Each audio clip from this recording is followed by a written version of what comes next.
Good afternoon, everybody. Ladies and gentlemen, distinguished guests, my name is Ron Green. I'm the Trade Commissioner for the Australian Government here in Seoul. Welcome to the Clean Energy Market Update by the Australian Government. It's my great pleasure to be the MC today and certainly in front of a full room. It's also a great honour to invite our distinguished guests and speakers as well to present today. It's great that people have travelled from far and wide to be present and inform our Korean audience on what's going on in Australia.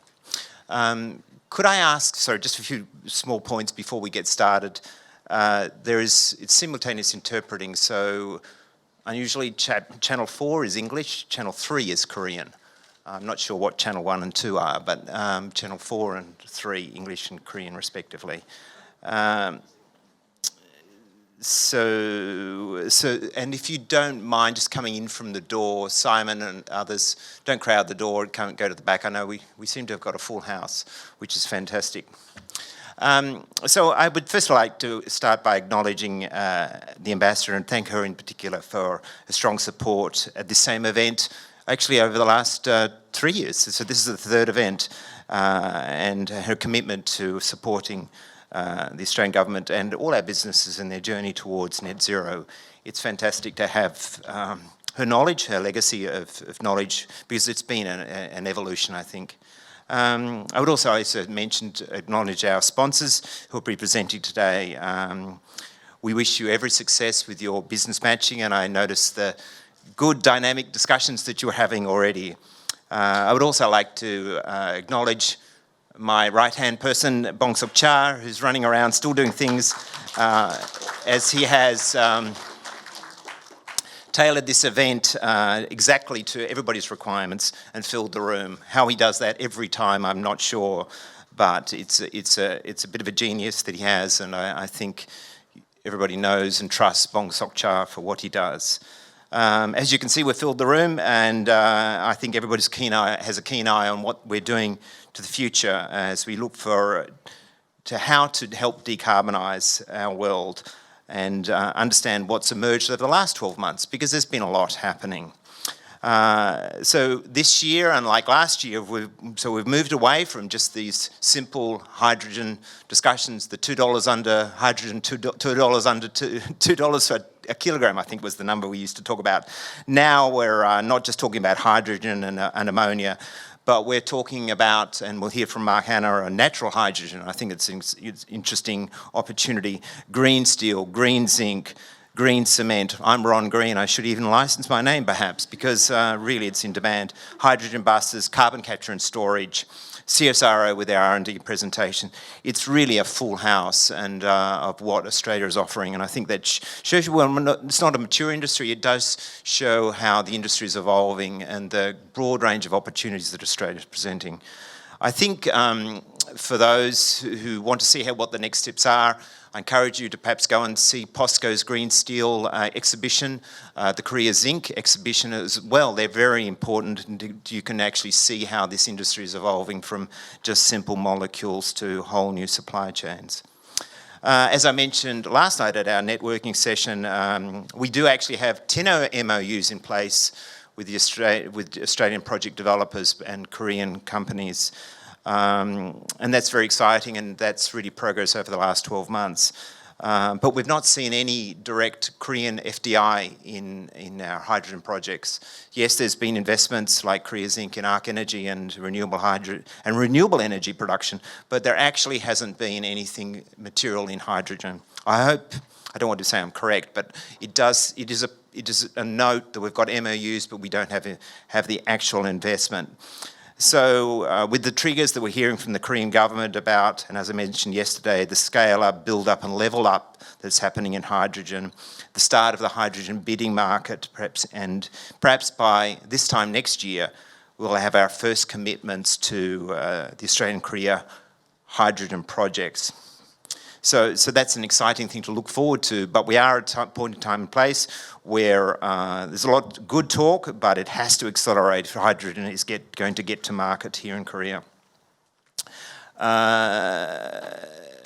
A few more small points that I just wanted to raise.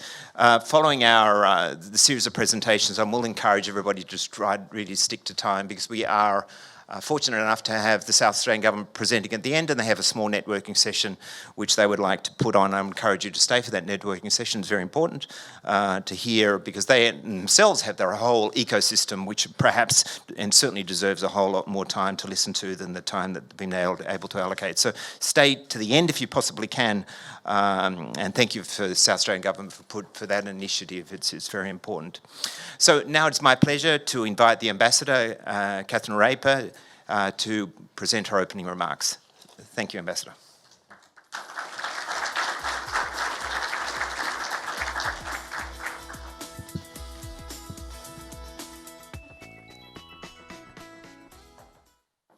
I think I came the long way round, but anyway, I'm here now. G'day everyone, Annyeonghasimnika. It's great to see such a full room of interest in the Australian and Korean cooperation in hydrogen. So thank you for coming along to our Australian Clean Energy Market Update seminar today. Given our respective ambitious climate change targets, with the significant pressure that both countries are now facing in our energy supply chains, today's seminar topic, and indeed cooperation between Australia and the Republic of Korea in this industry, is timely and critical. I just wanted to say a few words at the start about our bilateral relationship. Australia has been and will remain vital to the ROK's prosperity, growth and power as a manufacturing nation. In 2002, two-way goods trade between Australia and Korea was worth over $150,000 a minute. That's a total of 80.1 billion Australian dollars. And in 2022, Korea became the third largest destination for Australia's good exports. And going the other way, Australia is Korea's fifth largest goods trading partner. Over the next decade, to meet our climate targets, the world must undergo an energy transition that will rival the scale of the Industrial Revolution. And Australia's energy and resources will play a crucial role in this transition. At home, Australia has enshrined in legislation our 2030 emissions target at 43% below 2005 levels. And Korea's target is 40% below 2018's peak. And we are both targeting net zero emissions by 2050. In the Australia-Korea Comprehensive Strategic Partnership, agreed in 2021, our leaders affirmed their shared commitment to ambitious action to achieve the goals of the Paris Agreement.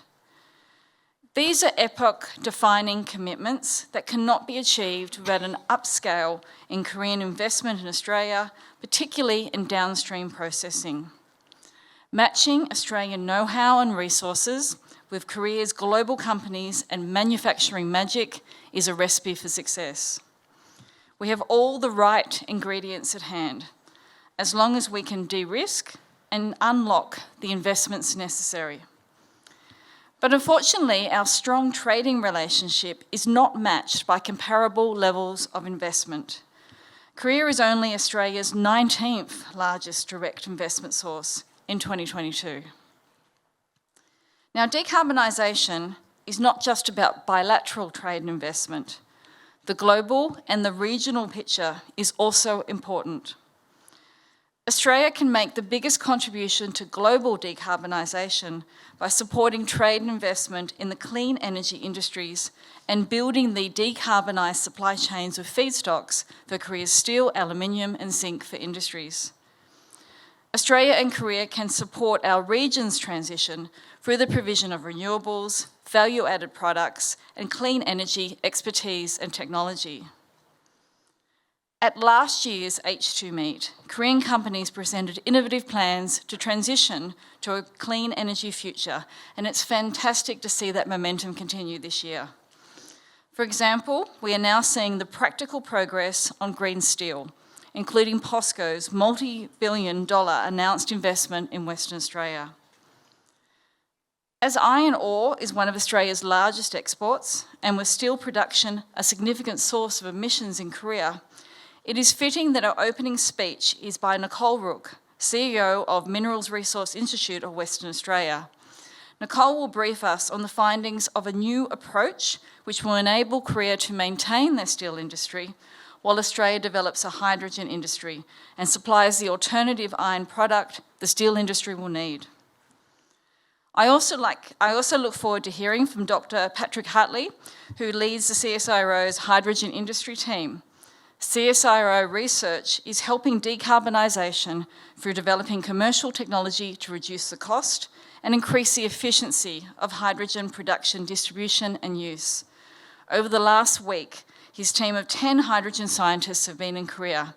Their visits build on years of collaboration with KIER, Hyundai, Seoul National University and Yonsei University.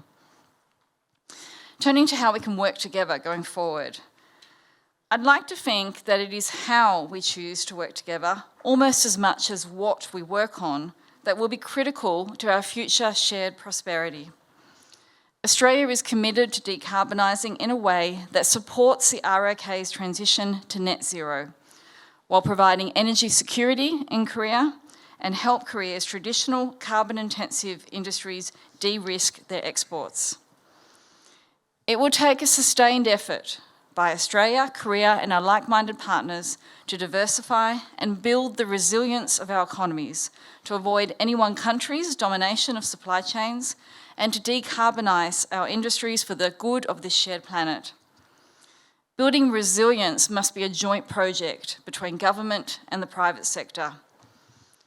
There is a role to play for governments in helping businesses, especially SMEs, understand risks so they can make better informed decisions. In Australia, we have established bodies like the Office of Supply Chain Resilience and the Critical Technology Hub, with mandates to engage the private sector regularly on potential risks. And Korea has its own supply chains task force under the Ministry of Economy and Finance, as well as specialist divisions engaging the private sector on supply chain issues under MOTI and the Foreign Ministry. And these agencies act as an important conduit to feed back and forth between business and the national security and economic security communities. I'm heartened to hear that the Republic of Korea National Assembly's Strategic and Finance Committee recently passed a draft supply chain stabilisation bill, which will act a little bit like Export Finance Australia's national security account, and that will enable KEXIM to support businesses in key supply chains, including in resources and energy. If passed, it will be a welcome development, further aligning Australian and Korean policy levers. Change will require new and innovative partnerships between Australian and Korean companies to unlock the technological developments necessary to make this work. And the effort will be borne by you, our business people, who take the risks and seize the opportunities. And we thank you for your innovation and hard work. And remember, the Australian Embassy is here to help. So I wish you all very well in your business endeavours in Korea and look forward to hearing of your future success. Thank you. 감사합니다. Thank you, Ambassador. And again, thank you for your commitment to what we've been doing over the last 3 years. It's really made a difference. So the next speech is a recorded speech from Nicole Rook, who's the CEO of Mining Resources Industry Western Australia. It's a government body. They recently released a report, some 300 pages of report. I did read it, and it was very important. And it was so important that I thought that at the very least they should present to you. I wasn't able to get Nicole here in person, but she did commit, and you'll see a 10-minute video on their findings. I think it meshes perfectly with what POSCO is doing and others are thinking about. So this is a good video, and we're able to share it to those who are interested as well. So a recorded video from Nicole. If you could play that, please. Hi, my name's Nicole Roke and I'm the CEO at the Minerals Research Institute of Western Australia. I'm joining you today from the lands of the Whadjuk Noongar people, the original custodians of the land where Perth is located. Thank you for the opportunity to be able to join you remotely to talk about how WA is seeking to support the steel industry to decarbonise. As you know, WA and South Korea have had a long relationship over many years, growing our iron ore sector and your steel industry together. There are 3 things I want you to take away from my presentation today. We've sought to understand the challenges facing the steel industry and their need for alternative iron products into the future. We know the demand for hydrogen is going to be large. We also understand there are transition pathways which can reduce emissions across the iron ore to steelmaking value chain, and these will be important to underwrite the development of a hydrogen industry. However, these present challenges in the short term, which we need to work together on to find solutions. We consider the long-term outlook for global steel to remain robust, and given the long life of blast furnaces, that steelmakers will progressively face a decision to either retire them early or to look at and focus on other strategies to reduce emissions. Here in South Korea, we understand the blast furnaces are not at the end of their useful life, and there is a lot of sunk capital in those assets. Because of this, we know the steel industry is going to increasingly focus both on carbon capture use and storage solutions and on the quality of iron ore feedstock being used as a mechanism to reduce their emissions while the technology to use hydrogen at scale is developed.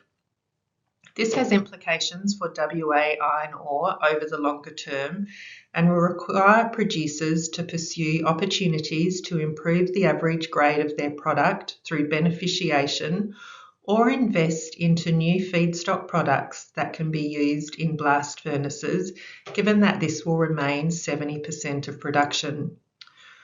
Overall, WA iron ore will remain a valued commodity to the steel industry through to the middle of the century, and it makes no sense to interrupt the existing iron ore export supply chain.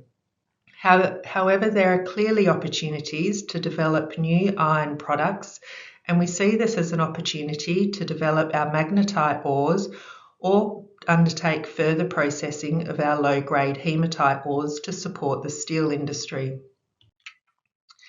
In 2022, MRI WA completed a study into the green steel opportunities for WA. The viability assessment sought to understand what was needed by the steel industry, and we looked at 5 pathways by which we could do this. The assessment demonstrated that in addition to continuing to supply direct shipping ores from Western Australia, with access to low-cost clean energy, we could also supply iron feedstock products in the form of a hot briquetted iron. It's estimated this approach would significantly reduce downstream emissions by 65% when compared to blast furnace pig iron. By focusing on supply of alternative high-grade iron feedstock products, we can continue to support the efforts of global steelmaking customers. Recognising the challenges to decarbonising existing steel production, hydrogen-based steelmaking has emerged as a potential pathway to producing green steel. Renewable energy and green hydrogen are key to enabling the steel industry to decarbonise. Fundamental to removing fossil fuels in the value chain is the provision of renewable energy at comparable cost to existing solutions. While renewables can be used as an energy solution along parts of the iron ore to steelmaking value chain, large volumes of hydrogen are going to be essential to replace coking coal as both a fuel and reductant in steelmaking. On this slide, you can see our assessment of the sustained renewable power needs and the hydrogen consumption to process 50 million tonnes per annum of mined hematite ore using the 5 pathways considered, with hydrogen needs increasing significantly in the iron-making phase. And on this slide is a summary of the assessment when processing 50 million tonnes per annum of mined magnetite ores. The anticipated green hydrogen required for the steel industry to decarbonise must come from somewhere. However, the production of green hydrogen needed for green steel is not yet available at a commercial scale, and we know the price of hydrogen is going to be critical in ensuring price parity of green steel with traditional blast furnacing. While it's not yet technically feasible nor economic to transport hydrogen, the onshore processing of iron ore through to a HBI product may create a potential domestic market for hydrogen. In this way, a significant carbon benefit can be achieved by the steel industry while a hydrogen industry establishes itself. The infrastructure for renewable power generation and for hydrogen-based iron and steelmaking plants must be developed, and the capital cost for this is substantial and will require a combined effort for renewable power production at scale. Western Australia has many attributes that provide a strong competitive advantage in the growing global renewable hydrogen market, including world-class renewable energy resources, vast landmass, established energy infrastructure, and a proud history of exporting energy. As you will see from this slide, there are a large number of hydrogen projects under consideration across Western Australia. I specifically want to call out the Pilbara Hydrogen Hub. The WA Government has allocated $70 million towards the Hub initiative, with further funding support from the Federal Government. Funding will focus on the provision of common user infrastructure, skills development, and future expansion works required to grow hydrogen opportunities in the Pilbara region, including, amongst other things, a hydrogen pipeline system with a transfer capacity equivalent to 2 to 5 gigawatts of renewable energy, and the upgrade of key infrastructure at Lumsden Point in Port Hedland. We believe it could be economically feasible to produce green pellets here in WA and in the short term convert those to a HBI product using natural gas. Our assessment shows this is a cost competitive product when compared to pig iron produced with blast furnaces. And low natural gas prices will favour the production of DRI in the form of HBI in WA, even accounting for the high gangue contents which remain in the HBI. We know it's currently possible for up to 30 to 40% of natural gas used in steelmaking to be replaced with hydrogen, and the technological solutions are expected to enable 100% replacement well before 2050. This transition pathway has the potential to reduce overall emissions from iron making when compared to the pig iron in blast furnaces. In bringing the energy-intensive iron-making step here to Western Australia, it's possible to use the regional advantages we have. And using natural gas to replace coking coal in iron making could allow a transition step towards green steel and emissions reduction of over 65%. However, this approach will onshore Scope 3 emissions, and a solution for this does need to be found to ensure support for use of natural gas for this purpose in the short term. One of the solutions we're exploring is the possibility of accelerated mineral carbonation, which has the potential to be a versatile approach to both remove and permanently store CO2 at the gigaton scale. Accelerated mineral carbonation seeks to harness and accelerate the natural weathering process where captured CO2 is reacted with metal-bearing materials, ultramafic rocks, or waste and byproducts from some industrial activities to form stable, insoluble carbonate materials.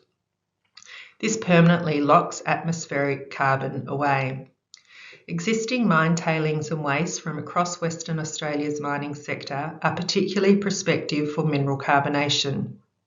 We are in the final stages of producing a research roadmap which firstly targets point-of-source emissions capture and then more ambitiously pursues direct air capture. In addition, in relation to CCUS, the state is updating its legislation, updating the Carbon Dioxide Geological Storage Atlas, and commissioning a study on further opportunities in this area. In closing, the West Australian Government is committed to pursuing decarbonisation as outlined in its climate policy and hydrogen strategy. It's provided additional resourcing to support regulatory processes and facilitation for low emissions projects. It's in the process of finalising the sectorial emissions reduction strategy, activating strategic industrial lands, and has an energy transformation strategy, and has recently announced a partnership with the Commonwealth Government to provide up to $3 billion in concessional loans and equity investments through the Clean Energy Finance Corporation supporting major energy projects. By completing the Green Steel Viability Assessment, we sought to understand the challenges facing the steel industry, their need for alternative iron feedstock products, the demand for hydrogen, and the transition pathways to reduce emissions across the iron ore to steelmaking value chain. We believe there's a mutually beneficial approach which enables South Korea to maintain their steel industry and for Western Australia to develop a hydrogen industry and supply the alternative high-grade iron feedstock products the steel industry will need going forward. I encourage you to reach out to the West Australian Invest and Trade team here based in Seoul if you want to know more about any of the matters covered in my presentation. And I hope one day to meet you sometime soon in person here on Whadjuk Noongar country. In closing, can I also say thank you to Austrade for providing me with the opportunity to talk to you today. Thank you. I know it's a bit of a test of your understanding, but we'll be able to share that presentation later so you can go through it more slowly. And maybe there's an opportunity for Nicole to also meet with you one-on-one if you require. So now we'll move to Patrick Hartley, the leader of the CSIRO's Hydrogen Industry Mission. And Patrick, as we've heard, has been here over the last 10 days. So an update from Patrick, thanks.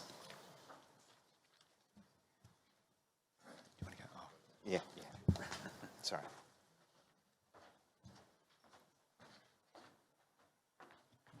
That was an even longer way to go.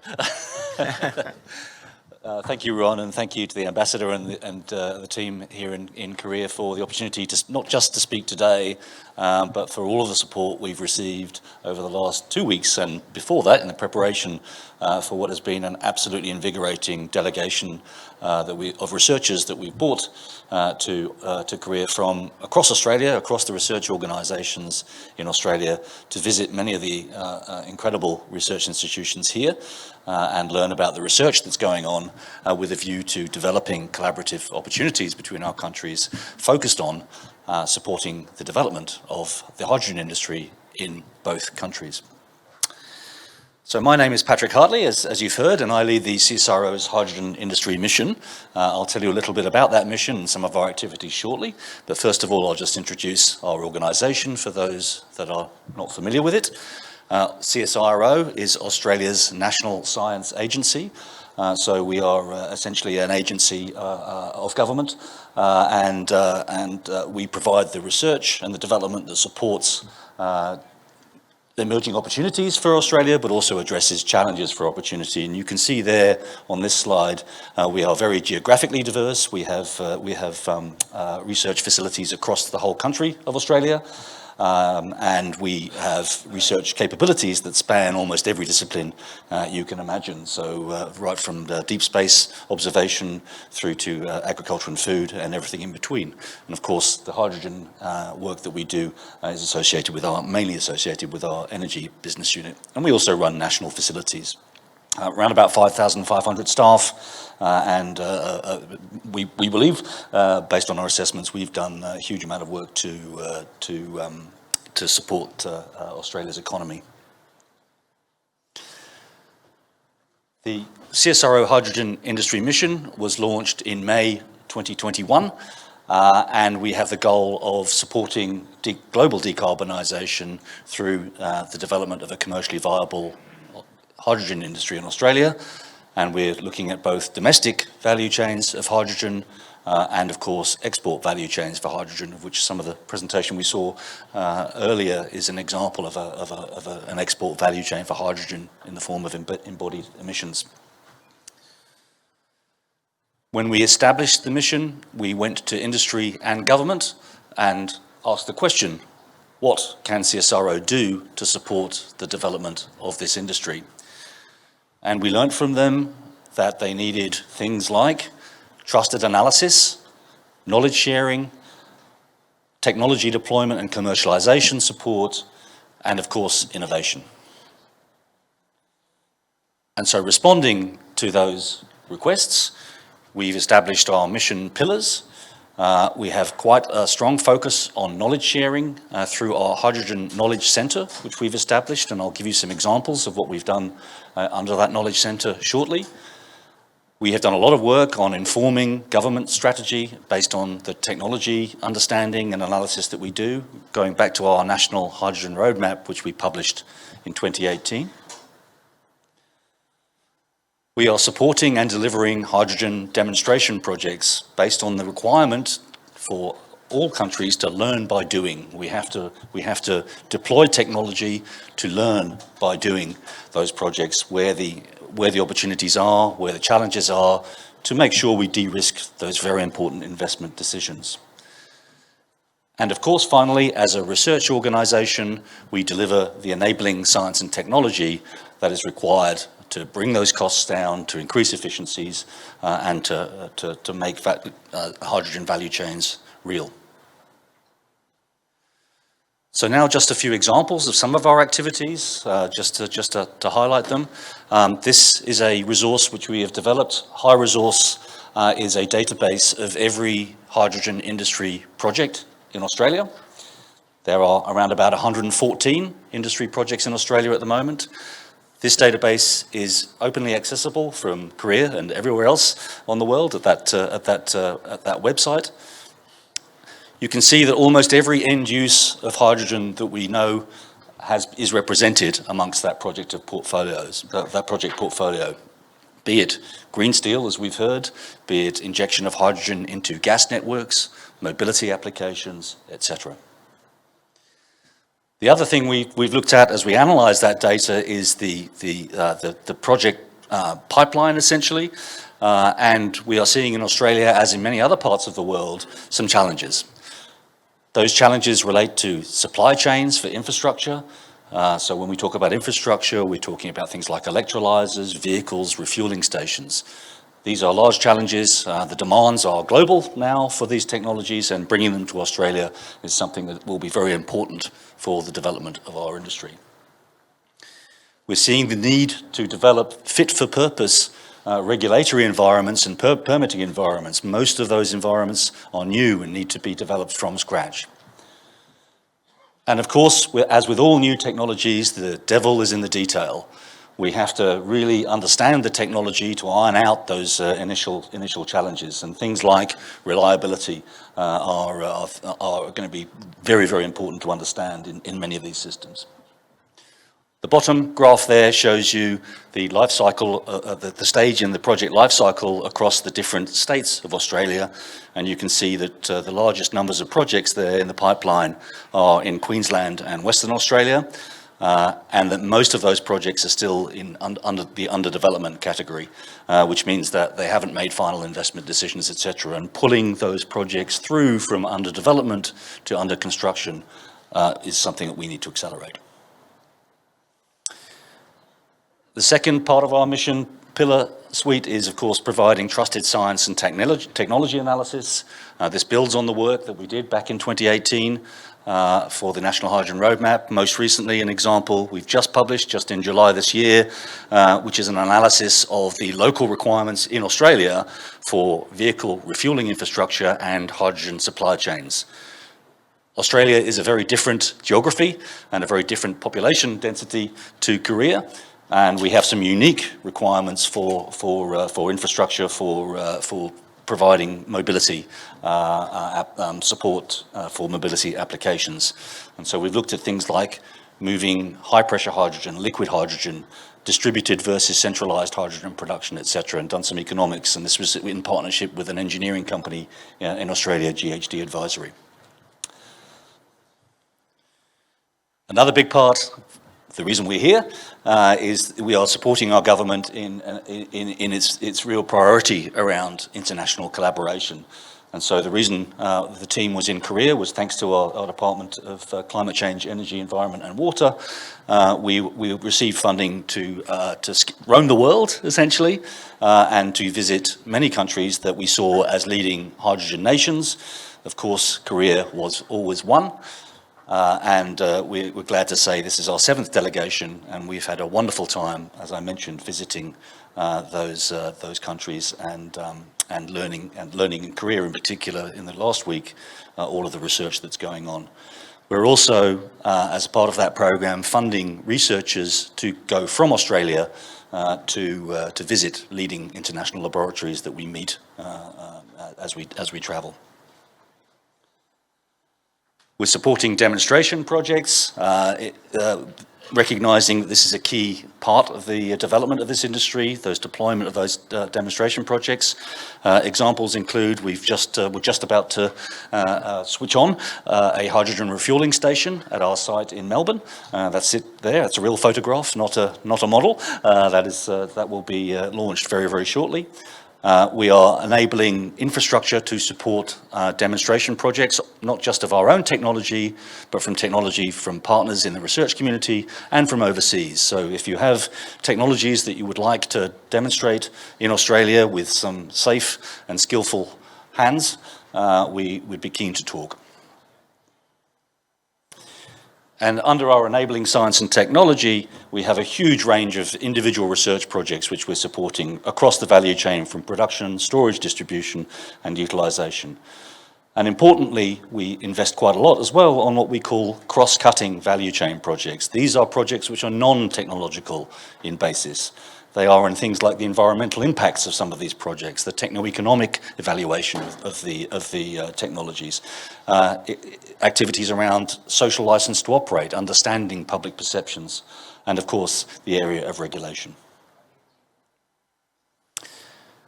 We are developing technology as well. These are two examples of technologies that we've recently spun out in new companies. So we have developed a PEM electrolysis company, a small-scale PEM electrolysis technology, which is being commercialized in collaboration with a company called Endua, which was established with some of our venture capital funding as well as local industry players.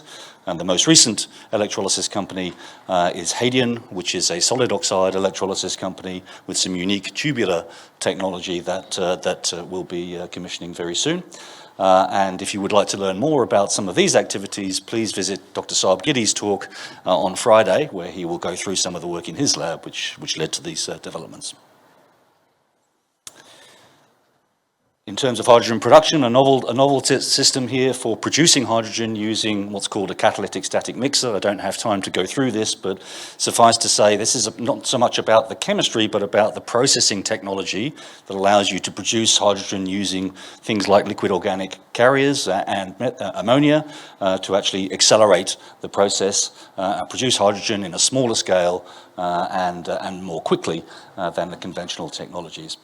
And it's a very interesting piece of 3D printing combined with chemical reaction and catalysis. We heard a little bit about natural hydrogen. I think we're going to hear some more about natural hydrogen from Mark. We are actively researching natural hydrogen in Australia. We have teams out in the country doing measurements of natural seeps of hydrogen in Western Australia in particular, and developing models for how that natural hydrogen is formed and released. So the actual process of evolving hydrogen from the subsurface is not really understood. So we're trying to unravel that complexity. And I mentioned again, social, environmental and governance research. This is just one example where we're starting to ask questions around what the public believes about hydrogen in Australia and what some of their concerns may be. So a very important aspect of what we're doing and to help this industry proceed. And that is all I had to say, other than to say thank you very much for your time, and I hope you enjoy the rest of the meeting. Thanks very much, Patrick. Appreciate it. Very good. So the next we have a presentation from VP Uni Hong, VP Trading and Shipping, Asia Pacific and the Middle East. Thank you, Ms. Hong.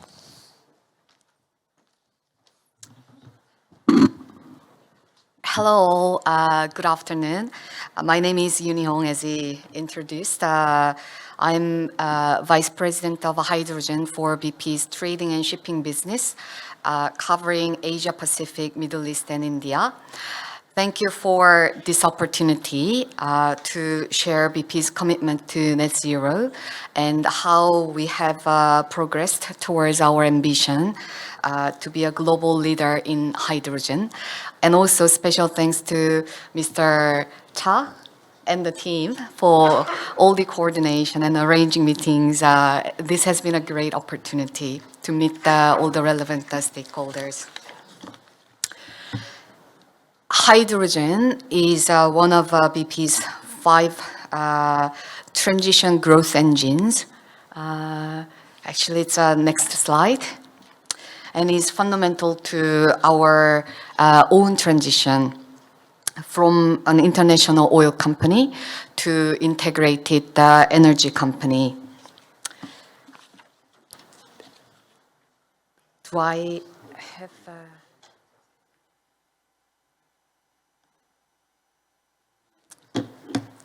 Sorry, I didn't figure out how to control this.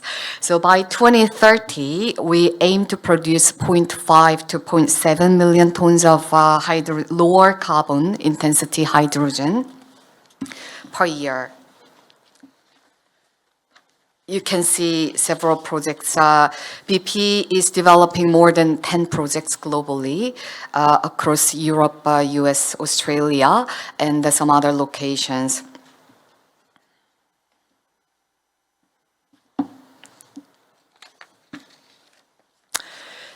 BP in Australia. BP has a proud history of operations in Australia, which reaches back to 1919. At BP, we believe Australia has the potential to be a renewable energy powerhouse, as we all believe.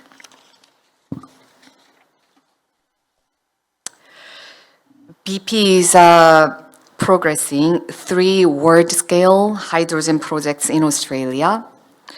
First, in Western Australia, with H2 Kwinana in the Kwinana Industrial Precinct. In the Midwest, with the Geraldton Export Scale Renewable Investment, or we call it JERRI. And thirdly, in Pilbara, with the Australian Renewable Energy Hub, AREH, which is a joint venture with the partners Macquarie, CWP Global, and Intercontinental Energy. We have a short video on the projects for you. Not sure whether I can...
I'll share a bit more details about the individual project. First project, Kwinana, it used to be our refinery. We are transitioning our former oil refinery at Kwinana in Western Australia into an integrated energy hub. In April 2022, we welcomed the Commonwealth government's funding of up to $70 million for our H2 Kwinana green hydrogen project. Thank you to the government again. This year, we are excited to begin leveraging our site infrastructure and the repurposing processing units to advance our project. While BP's initial focus will be to supply hydrogen to our own refining operations, Policy stimulus will be essential to drive other end uses for low carbon hydrogen in industry and the transport. Our progress on the Kwinana Energy Hub is just one of the 3 major future energy projects we are developing in Western Australia.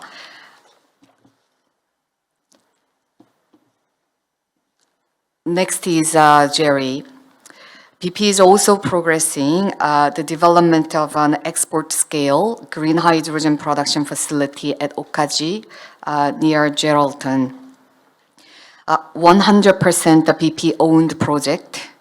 Jerry is a phased development with the potential to develop 10 gigawatt of wind and solar to produce power and the green hydrogen for both domestic consumption and export. BP will work with the state and federal governments to advance plans for the development of a shared infrastructure, such as port electricity transmission, to enable the supply of clean energy domestically and internationally. BP will work closely with the traditional owners of the land, the Yamachi, as well as landowners, neighbors, and the broader community to develop Jerry in a way that prioritizes safety, sustainability, and the long-term benefits of a clean energy transition. Finally, BP is a major equity shareholder and operator of Australian Renewable Energy Hub, AREH, which has the potential to be one of the largest renewables and green hydrogen hubs in the world. At full scale, AREH aims to develop a 26 gigawatt total generating capacity, which is equivalent of producing 90 terawatt hours per year, again, which is a third of all electricity generated in Australia in 2020. This energy hub will be able to produce 1.6 million tons of green hydrogen for the domestic Australian market and export to major international users. The competitiveness of gigawatt-scaled projects cannot be built on subsidies alone, but subsidies have a role to play as targeted support to unlock the scale of investment needed for green hydrogen, close the cost gap between low-carbon hydrogen and fossil fuels, and to kickstart the hydrogen economy. BP is committed to harnessing our experience, our expertise, and our ambition to bring clean hydrogen to the world. Thank you very much.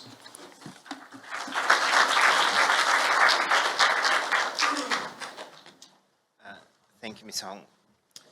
So I would now like to invite Jeremy Harris from CIC to present. If you're available, Jeremy, thank you.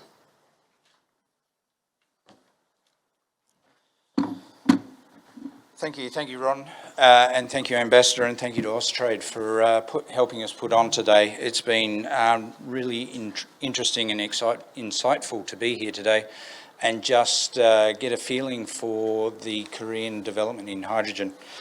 We've had several discussions with Korean companies about potential supply, and the amount of hydrogen that Korea alone is looking to import, I think, can't be underestimated. And just quickly here, the demand, I think, is emerging, but we now need to develop the large-scale projects in order to deliver that hydrogen. And as the Australians in the room know, that is one of our sweet spots. We've got the resources, we've got the land, we just need to harness that and form the partnerships with the Korean companies in particular to allow these projects to develop. The Green Springs project is located in the Northern Territory. We're very much focused on developing as much as we can within Australia. by importing the technology and the know-how into, in particular, the Northern Territory. We're looking to set up manufacturing of the components, so electrolysers, water manufacturing plants, etc., as much as possible within Australia. We are very conscious of having control of the supply chain, and we're looking to develop those partnerships with the right OEMs to drive the project forward. On the back of that, we're looking to leverage those partnerships to then supply the hydrogen projects either as pure hydrogen, ammonia, e-methanol or synthetic aviation fuels, depending on what our partners really want to have delivered. We're looking to be as flexible as possible. And finally then work with the carbon credits as well and look to optimise those with our partners. As we can see, we're looking at a number of destinations for our hydrogen. Japan, China, obviously, and Korea, of course. The approach that we're taking is very modular. We are looking to have sort of the foundation of our hydrogen project being in the order of 2.5 to 5 megawatts. That allows us to start early, learn early, develop early, and then grow from there. And so we're looking to, as I said, develop those partnerships with the right partners within Korea or Japan to develop those modules. We're also then looking to develop the downstream derivatives of hydrogen into ammonia, e-methanol and SAF, as I said. The location of that, again, we're looking to locate that within the Northern Territory as much as possible. Again, there's plenty of land, plenty of sun, and the water we're looking to extract from the atmosphere using a water manufacturing plant. And as I'll come into a slide a bit more detail about that in a minute. We are in sort of late stage discussions with an electrolyser supplier currently based out of China. But again, as I said, we're looking to take advantage of technological advances that come out. So Patrick, I might be talking to you when we get back to Australia. We are also talking to a water manufacturing company out of the US, working for defence, making water out of the atmosphere, and looking to deploy that within Australia as much as possible. So we're trying to take a fairly novel approach, being mindful of the amount of hydrogen that we're going to have to produce and the amount of water and energy that's going to require. Just in terms of the key features of our project, as I said, we're really looking to integrate it as much as possible and learn that integration quickly through small modules that as we evolve and learn and grow will improve as we go forward. The location in Australia we think is exceptional, particularly for solar radiation. It's outside of the typical tropical cyclone impact area, so we're hoping not to be impacted by cloudy days too much. And we are in sort of advanced discussions with Japanese companies around offtake, but the amount of land that we have available to us allows us to increase the size of the project so that if we can do partnership deals with other off-takers, we're confident that we'll be able to expand the project to take advantage of that. So if you are interested in learning more about it and or potentially partnering with us, as we've had a couple of discussions already, please come and see us after the talks. We're down in the Australia booth, and again, thank you to Austrade for putting that up. I'll keep it short and sweet. Thank you. Thanks, Jeremy. You will have to excuse the ambassador. She's got a pressing appointment, and but we'll continue according to our program. So next we have Felicity Underhill, Head of Markets and Strategic Partnerships at Fortescue Future Industries. Felicity? Oh, thank you. Great. Good afternoon, everyone. It is lovely to be here. Korea is a really important partner for us, and it's great to see the global leadership position that Korea is starting to take. After 20 years in oil and gas, I've been looking at hydrogen for about the last 5 years, and two things spring to mind for me. One, I do like to say I'm now finally on the side of angels, working in renewable energy and not oil and gas.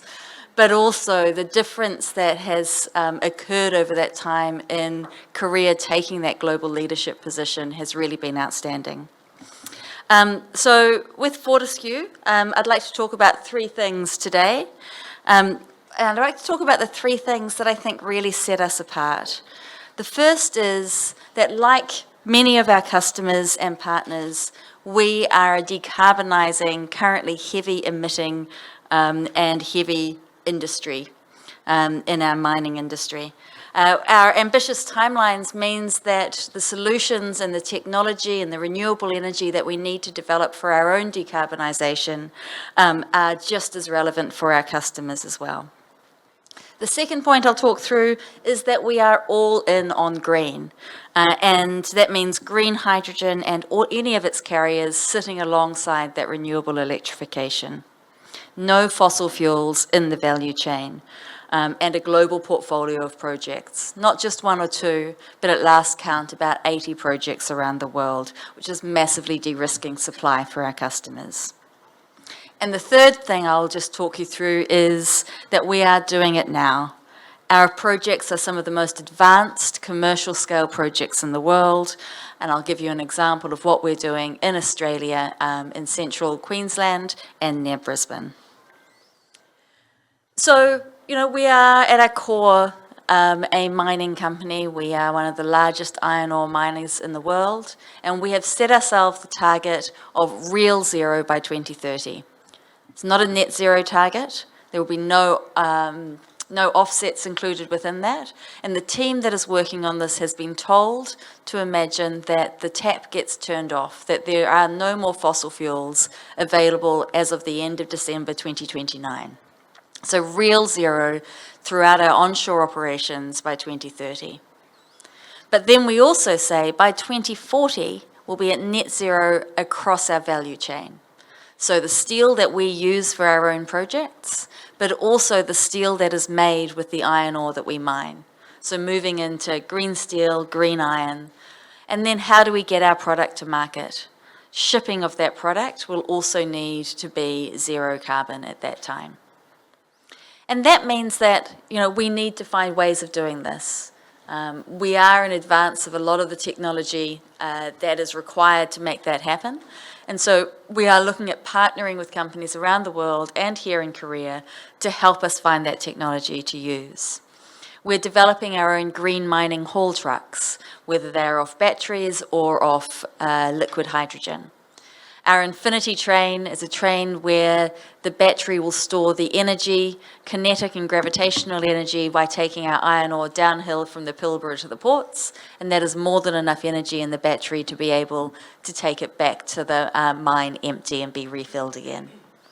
And our battery electric locomotives. We're also looking at ammonia locomotives to move our product around the sites in the Pilbara. As we develop this for ourselves, we're also looking to be able to develop these technologies for our customers. As I said, through green iron and through developing the ammonia-powered marine engines that will move that product to market. We developed a relationship with Williams Advanced Engineering and eventually acquired them last year. And this enables us to really ensure that we're not just focused on molecules, but we're focused on electrons and molecules, like many of our customers will need to be to decarbonise our operations. The second point I mentioned was that we're all in on green.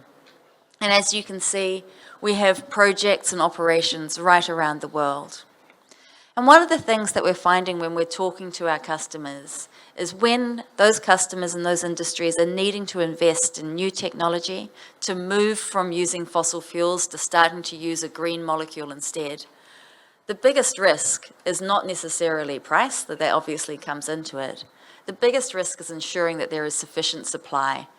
You're not going to make an investment and then a project doesn't come off. What we're able to offer is a deep and broad project pipeline to de-risk that for our customers and partners. And it's all green, it's all renewable. And that's for a couple of reasons. It's not just the decarbonisation pathway for ourselves and for our customers, helping us move on from fossil fuels, but it's also about energy security.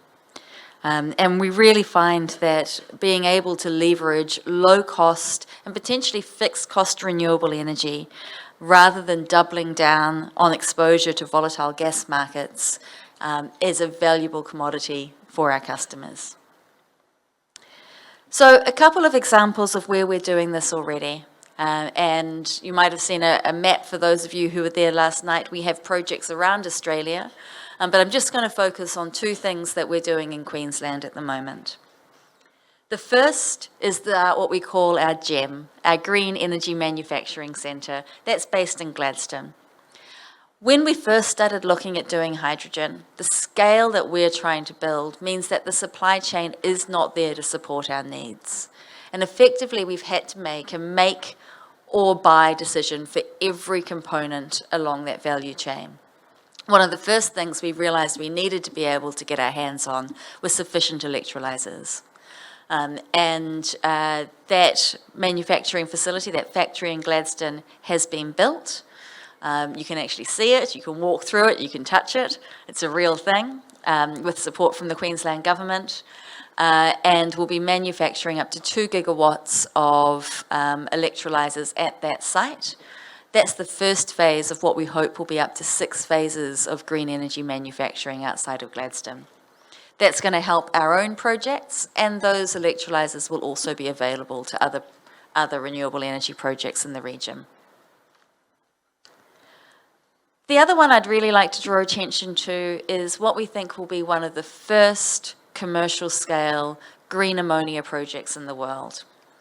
And that's because we've been able to find a site with existing infrastructure, an existing ammonia facility owned by our partners Incitec Pivot, which was going to shut down. And it was shutting down because the availability of low-cost gas was not something that they could trust anymore. And so our project looks to convert that ammonia plant from running off natural gas to instead running off green hydrogen and renewable energy. That will be producing just under 500,000 tonnes of green ammonia a year from around 26, 27. And that ammonia, we hope, will be finding its way not just into our domestic markets in Australia, which is an important piece as well, but to markets across Asia. And really be able to prove that green ammonia and green hydrogen are available early. So these two projects that I've talked about with the GEM in Gladstone and our Gibson Island project in Brisbane are great examples of being able to move quickly. And they've been able to move quickly because of the help of the Australian and Queensland government, but also because we've shown that we're willing to take that risk. Both of these were conceived in late 2021. As I say, within 2 years, we have the factory built at Gladstone, and we are moving very quickly and scarily towards FID on Gibson Island. We're in FEED at the moment and look to be taking a final investment decision on that very shortly. So if you want to learn more about these or anything else that Fortescue is doing, we have a number of the team here. I wonder if Michael or Jean or Mitch would be able to just raise your hand. These guys are in the room. They'll be down at the Australian Pavilion and come and have a chat with us and we can tell you more. Thank you.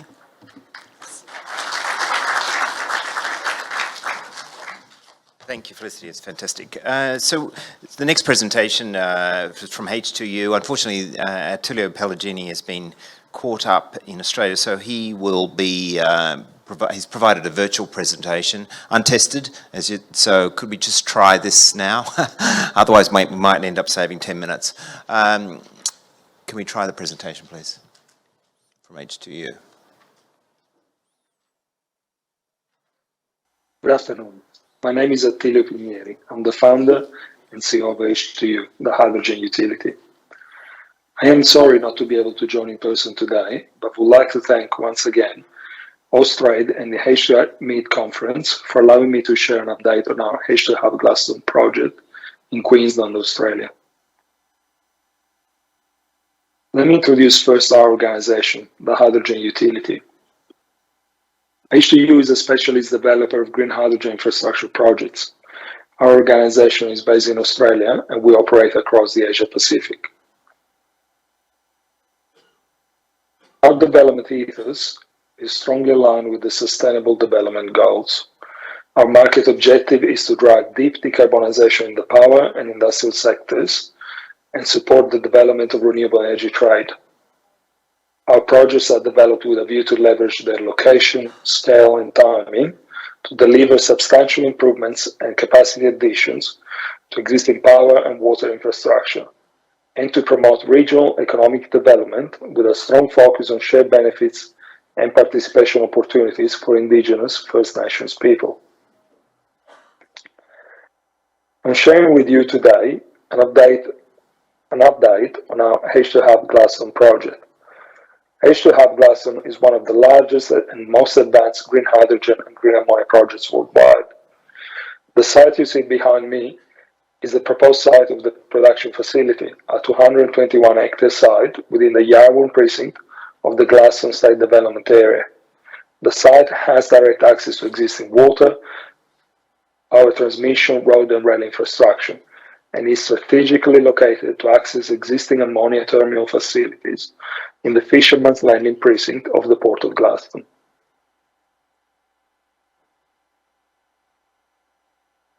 The strategic location of the project is illustrated clearly in this slide, where the production precinct and the export precinct are connected by existing pipeline corridors and rail network facilities that are part of the material transportation and services corridor within the Gladstone State Development Area. Our project has attracted a world-class development consortium, including cornerstone off-takers such as Orica for domestic market applications and Korea East West Power for export market applications.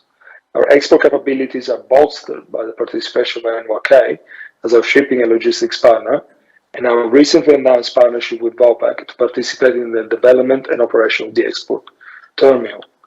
Mitsubishi Heavy Industries, a cornerstone strategic investor in H2U, supports the project with critical equipment, energy management, and technology integration solutions. H2 Hub Gladstone leverages a highly modular design to support a scalable and flexible development pathway. The development plan, summarized on the right-hand side of this slide, is articulated in two stages.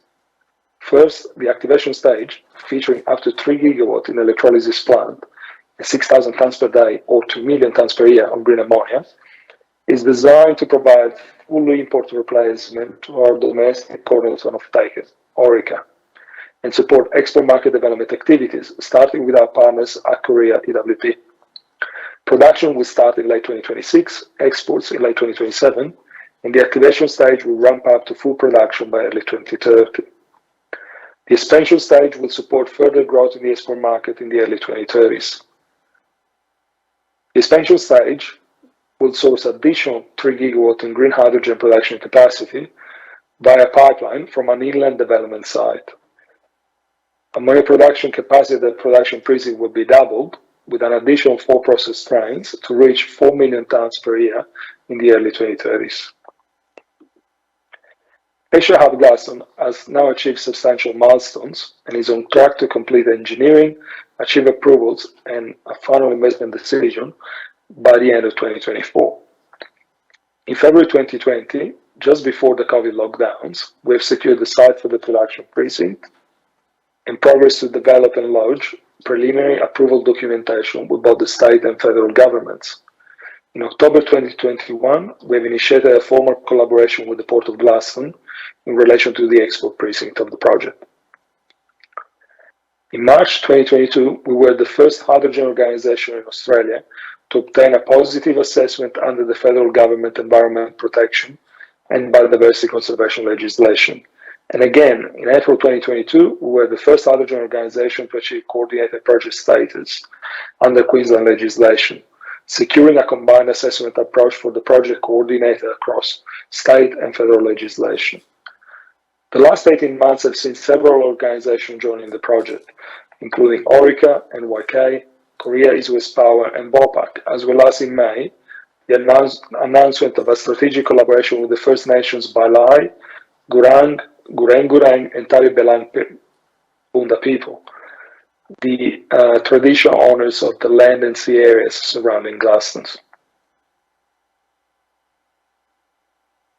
Under the coordinated project pathway, the Queensland Coordinator General has issued on 3rd of February 2023 the final terms of reference for the environmental impact statement for the project.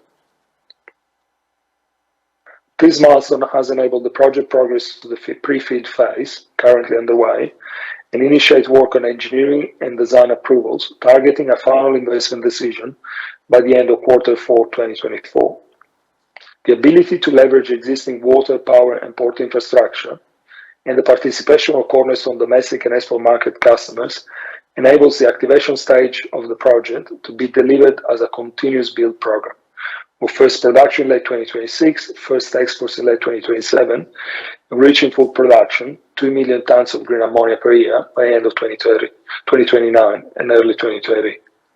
Beyond 2030, the project will be further expanded to double the green ammonia production capacity to 4 million tons, based on additional hydrogen being sourced from a second inland development site. This concludes my presentation. You can find my contact details in the slide, or you can reach out to the Australian representatives if you're interested in a copy of this presentation and an introduction to our team. Wishing you all a successful conference and looking forward to see you in person the next time. Okay, thank you. So, and we'll support H2 in their absence. So if you have any questions, contact me or Bong Suk Cha. So next is Mark Hanna on his natural hydrogen. Thank you, Mark.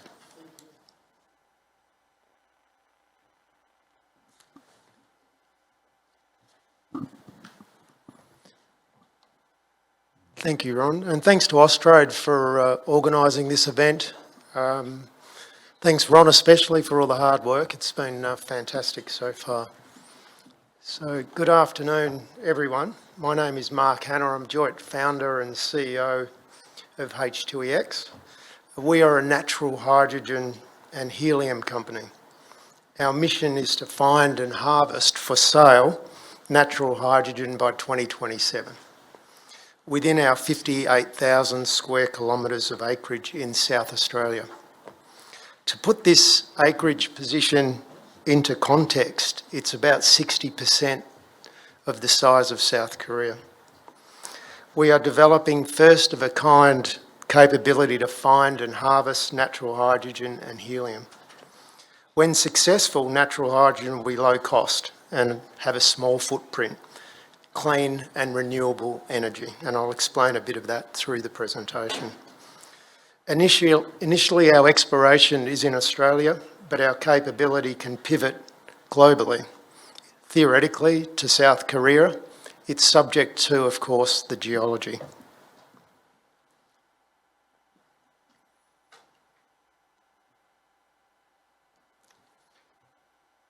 Sorry, it's in slow motion. Thank you. Lucky I practiced before. Our executive and management team is credible and experienced with greater than 100 years experience. We've all worked in credible companies in senior roles developing world-scale projects. Mr. Peter Coleman, our chairman, is well known to South Korea as a board member of Australia-Korea Foundation and former CEO and managing director of Woodside Energy. Peter is also on the board of SLB and Allkem, the world's third largest lithium company. Most recently, as chairman, Peter helped Infinite Green bring Samsung, who are now taking an equity position in the project. Myself, Gresham Brecker, Ian Sylvester have over 70 years of energy expertise, applying technology, know-how to help commercialise projects in Asia and Europe.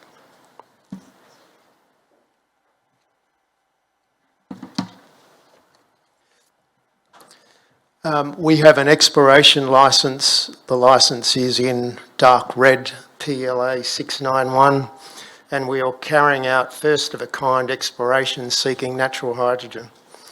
We have an additional 52,000 square kilometres of exploration applications, which once we have finalised stakeholder negotiations, can also be explored. All our acreage is in hydrogen and helium-prone geology, where high-purity natural hydrogen has been found accidentally. H2EX is seeking natural hydrogen and helium with intent.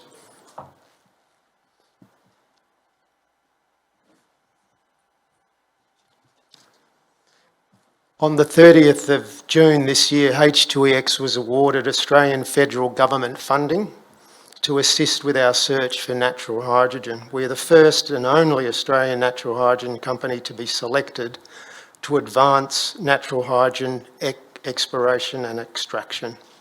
The funding is for a $2.1 million Australian exploration project led by ourselves, with a consortium including Adelaide University, Australia National University and Black & Veatch. The project is a world first and will help us pivot to an international footprint. Natural hydrogen is expected to be up to 70% cheaper than the current forms of man-made hydrogen, and I'll provide a bit more information on that. Our other research partner is CSIRO, Australia's National Science Agency. We've completed 2 studies with CSIRO. First, we developed a ranking tool, which is now, thank you, H2EXIP, where we calculated heat maps on where natural hydrogen and helium could be found. To do this, we developed and applied a geological, geophysical and geochemical criteria, an algorithm, and we ran the data through this and were able to come up with heat maps where we believed hydrogen could be found. Second, we jointly developed a gas soil sampling mechanism and tested our theories in the field. The results have been extremely pleasing. I quote the following from the CSIRO report: desktop studies and field studies highlight significant evidence for hydrogen seepage. The fieldwork concluded that high confidence hydrogen seeps occur on the Eyre Peninsula. These seeps correlate with heat maps calculated by the desktop study. So within 12 months, we were able to come up with a methodology to geologically and scientifically predict where natural hydrogen could be, and then developed a process where we actually tested those theories and were able to show that hydrogen seeps correlated with our methodology. So what is Mother Nature doing? There are 3 main generation theories, and keeping it easy, and these are high school type chemical reactions. There's chemical engineers in this room who do things more sophisticated than this. The first one is effectively any mineral, serpentinization I'm referring to, is any mineral. I think that particular reaction is magnetite. So any mineral effectively oxidising with water, and the oxidisation of the mineral releasing the hydrogen seeps up faults, and we're looking for either traps, but then a number of people say, how the hell do you trap hydrogen? But in this case, even a baffle potentially could trap or slow down the hydrogen. And what we've been finding is evidence of hydrogen on the surface. What we're effectively looking for is a rejuvenating source, because the other chemical, the other thing with natural hydrogen is it's potentially rejuvenating. So to the extent the minerals and the water that remain reacting, the scientific evidence would suggest that this is a resource that rejuvenates. So for those people who are in oil and gas, who remember that once we empty a particular reservoir, it's static and it's gone. Here, the theory of natural hydrogen is it will rejuvenate. The other main chemical reaction is radiolysis. This is effectively Mother Nature's form of electrolysis. So this is where uranium, thorium and potassium is reacting with water. Alpha, gamma and beta rays are causing decay, releasing the hydrogen, and the same reaction can recur. Pretty simple stuff. The other third method is primordial, and a number of scientists believe with the Big Bang that hydrogen was trapped in the Earth's core and it's simply there waiting to be harvested. These theories are not mutually exclusive. So our work with CSIRO, we came up with an algorithm for each methodology, and surprise, surprise, they all sort of overlapped on top of each other. So the methods aren't mutually exclusive.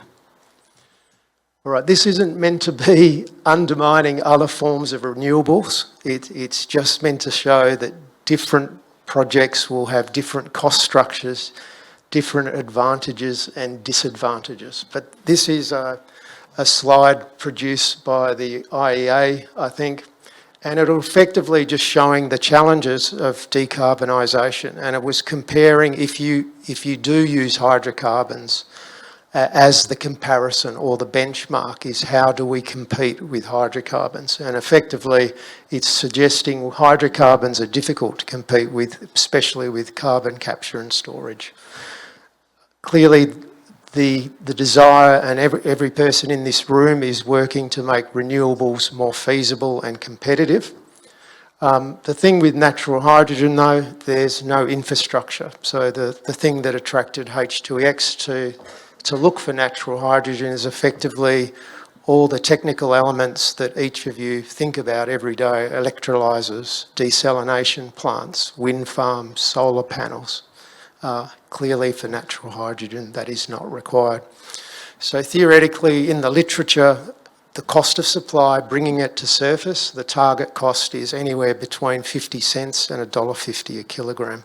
So the prize for finding natural hydrogen is large.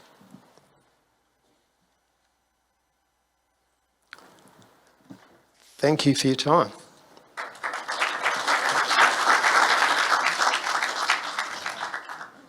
Thank you, Mark. It's a great presentation, really.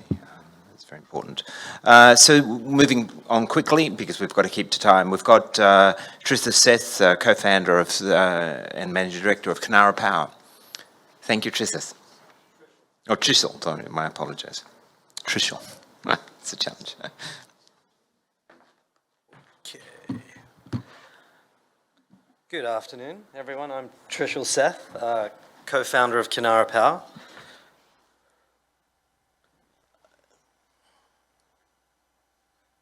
We are a zero carbon energy project development company that's focused on decarbonising the harder to abate sectors of industry through the development of green hydrogen and green ammonia plants. Kinara Power was formed by the owners of Blue Diamond Australia, namely our family, the Seth family. Blue Diamond Australia is a private company that for more than 35 years has been trading and investing in commodities and commodity-related infrastructure across the globe. Blue Diamond was formed by my father, Prakash Seth, who is also a co-founder in Kinara Power. I'll keep it very high level. Blue Diamond Australia is spread across 4 verticals: mining, energy, ags, and critical minerals.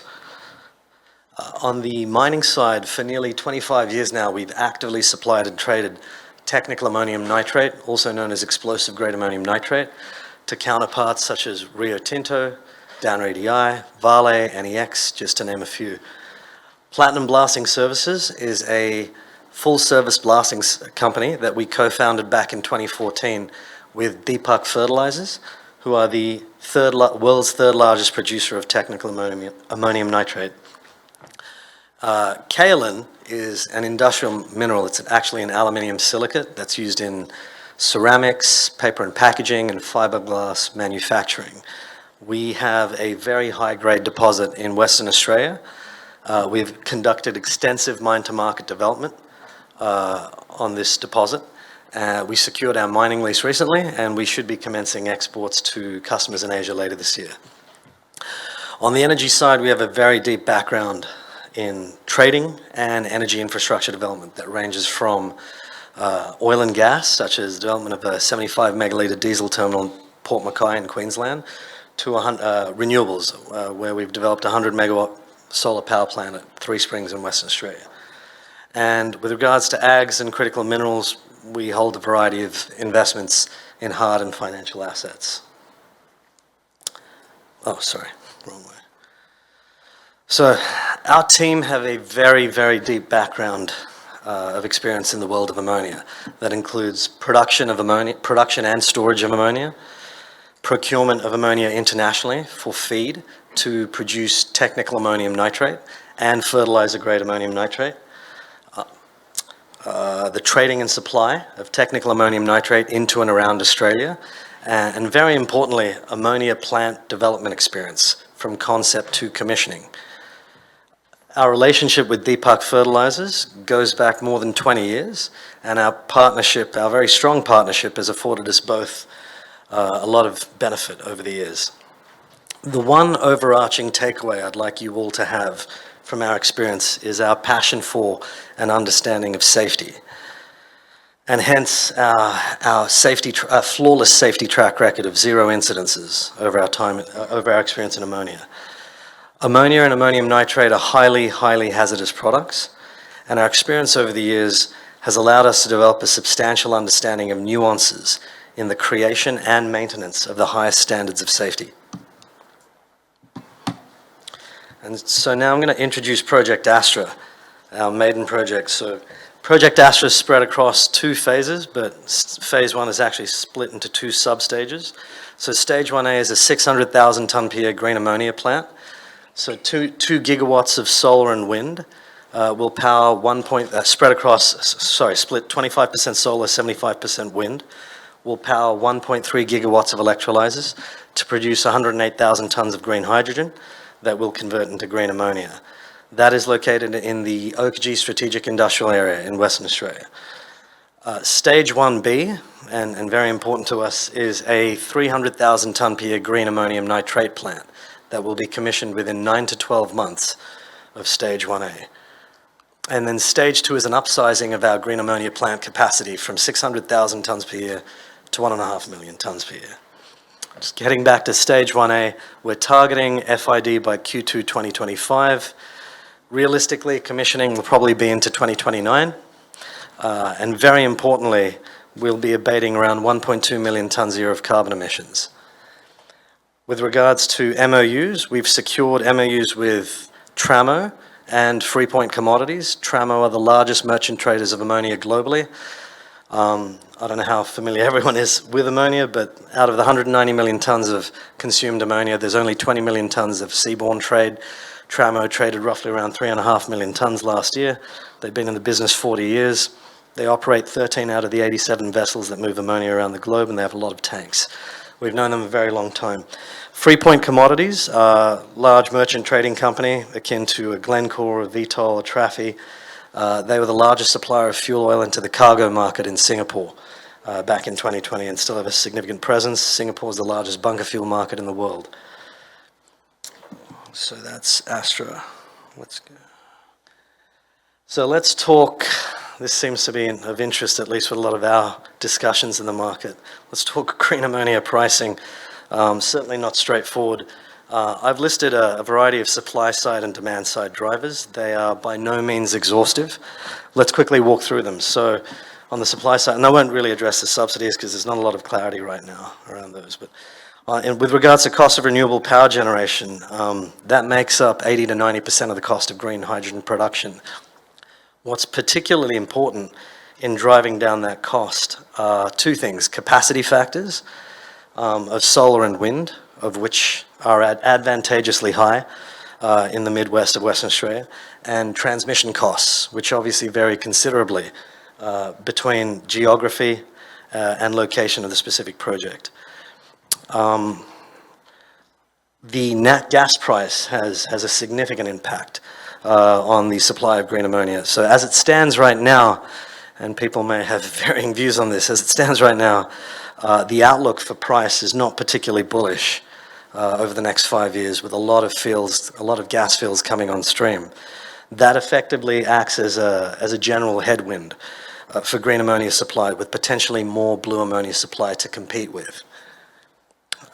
Continuing on with blue ammonia, either through retrofits of existing capacity or new plants, theoretically could come to market a lot more quickly.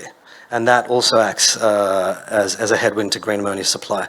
Although I should add, there is a fair amount of uncertainty around speed to market for some of these plants, as well as cost of production, given the cost of carbon sequestration.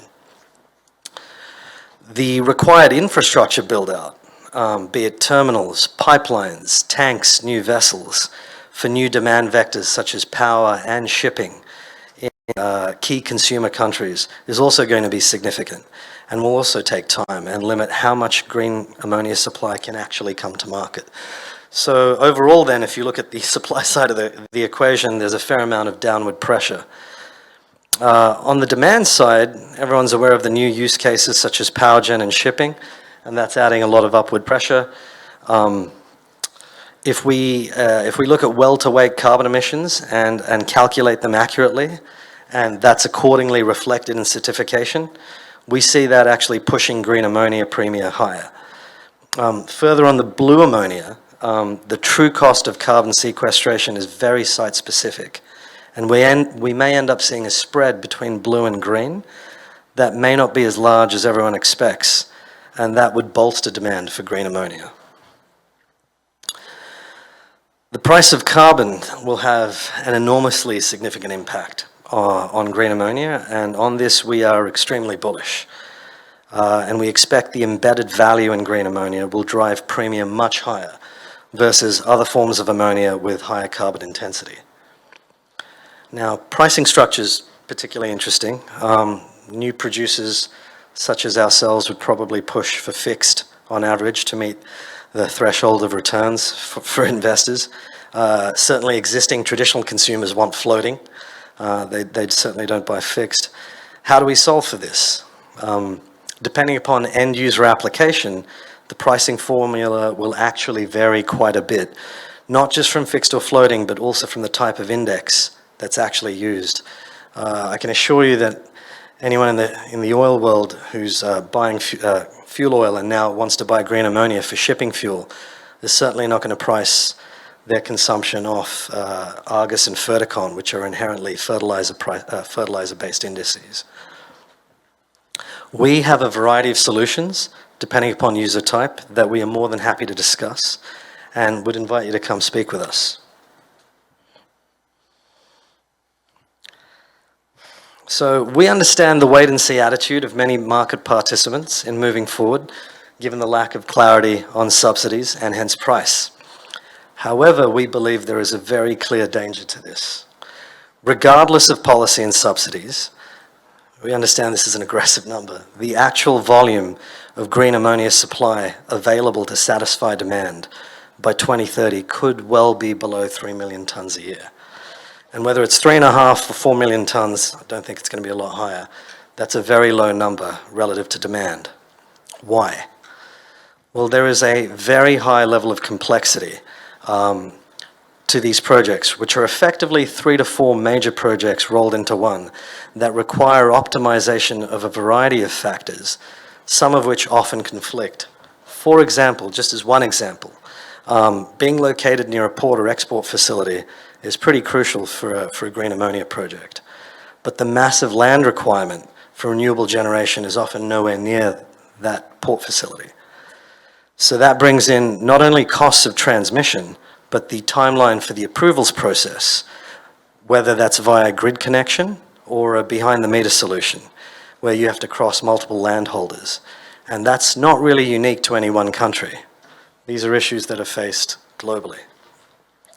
When you actually, depending upon your information sources, when you start to analyze scale green ammonia projects under FEED today, and likely to get to FEED and FID within the next 2 years, and you look at actual firm electrolyzer orders globally today, it becomes pretty apparent that supply is going to come in much lower than expected. So once policy is actually set, which in Korea, as I understand, maybe towards the end of this year, early next year, and Japan sometime in the middle of next year, what you're going to have is a scenario with a lot of market participants chasing after very limited quality projects, such as our project Astra, that can actually come to market before 2030. So gaining an early foothold in a project such as ours, we believe, will guarantee security of supply. this the last slide? Okay, so these green ammonia projects are going to take a combined effort of multiple stakeholders, bringing together a large range of required skill sets, experiences, global industry relationships.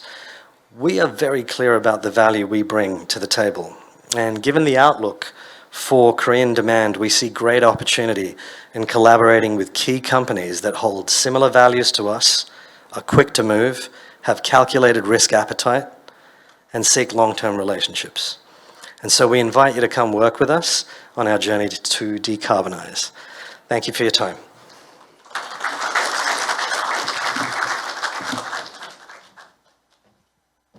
Thank you, Chishol. It's fantastic and it's the first time that anybody has ever brought up the safety elements of a project. It's going to stop your project, and Australia has a very strong record in delivering safe projects. So moving on, and we will keep to time, I would now got Brad Lingo, Chairman of Pilot Energy. Thanks, Brad. We've got quite an incidence of West Australian projects.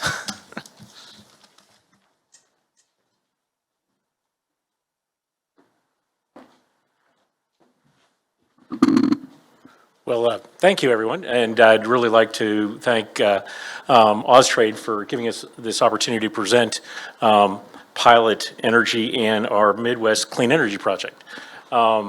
We are focused in Western Australia, as Ron mentioned, in the Midwest region of Western Australia.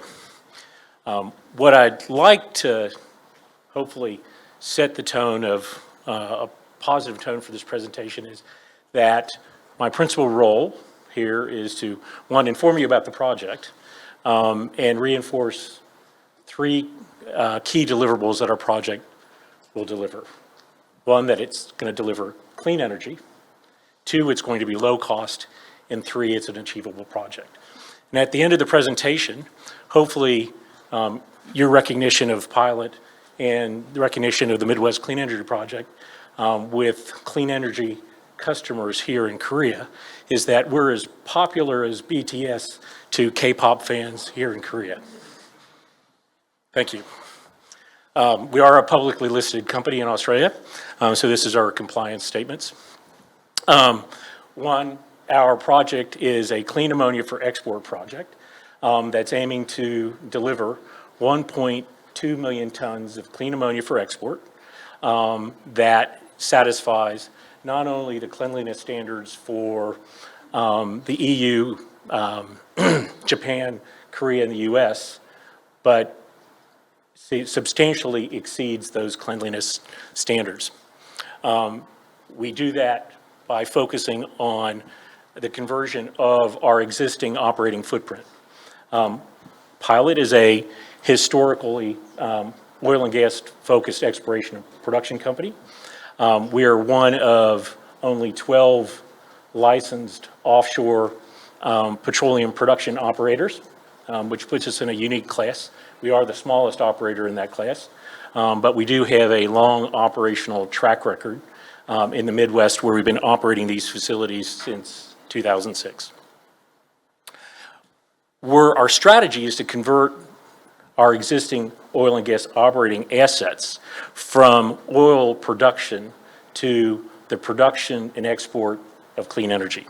And that's built on four pillars. One, the availability of abundant natural gas. Two, the selection of the right technologies. Three, the ability that with those existing historical oil and gas assets, we can actually self-source and self-provide fully integrated carbon capture and storage. And our location, as we've heard from a number of other project developers, that the Midwest region of Western Australia has one of the most abundant and intense sources of clean, renewable energy in the form of both wind and solar. So by bringing those four pillars together, that our deliverables are clean, low cost, and achievable. So our project has basically two main phases of development. First is the development of the carbon capture and storage phase, so that we actually have that phase of the project operational so that we can make sure that we can deliver clean when we go into production. Our carbon capture and storage project will be able to provide in excess of 1 million tons of CO2 storage per annum through 2050 at a levelized cost of storage of less than Australian $20 a ton. That then enables us to focus on the clean ammonia production phase, where we will produce 1.2 million tons of clean ammonia, and through both green and blue hydrogen production systems to deliver a estimated levelized cost of clean ammonia of less than Aussie $400 a ton. So pillar one, the right technologies. The core to our plant is one, the full integration of using the 8 Rivers Capital 8RH2 blue hydrogen technology. For some of you may recognize that 8 Rivers is now a non-wholly owned subsidiary of SK Materials. And through that share ownership by 8 Rivers in Pilot and SK Materials ownership of 8 Rivers, indirectly SK Materials is a major shareholder of Pilot. So we integrate not only the blue hydrogen plant, but also the green hydrogen production facility. And by combining those two together, we have a compelling LCOH of less than Aussie $2 a kilo.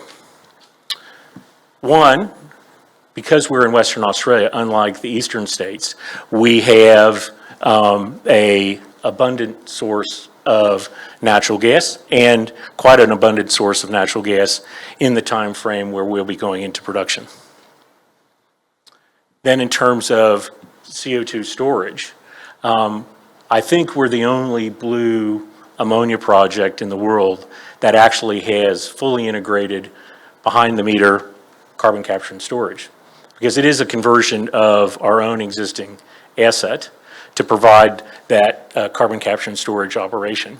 And we are the very first applicant under the Australian Commonwealth legislation to actually do such a conversion. And we're anticipating receiving that first level of approval quite shortly. Then combining it with the essentially high capacity factor, low cost renewables of the Midwest, that provides us the fourth pillar for the project. Now, in terms of the deliverables, that's the carbon Scope 1 footprint for the Midwest Clean Energy Project.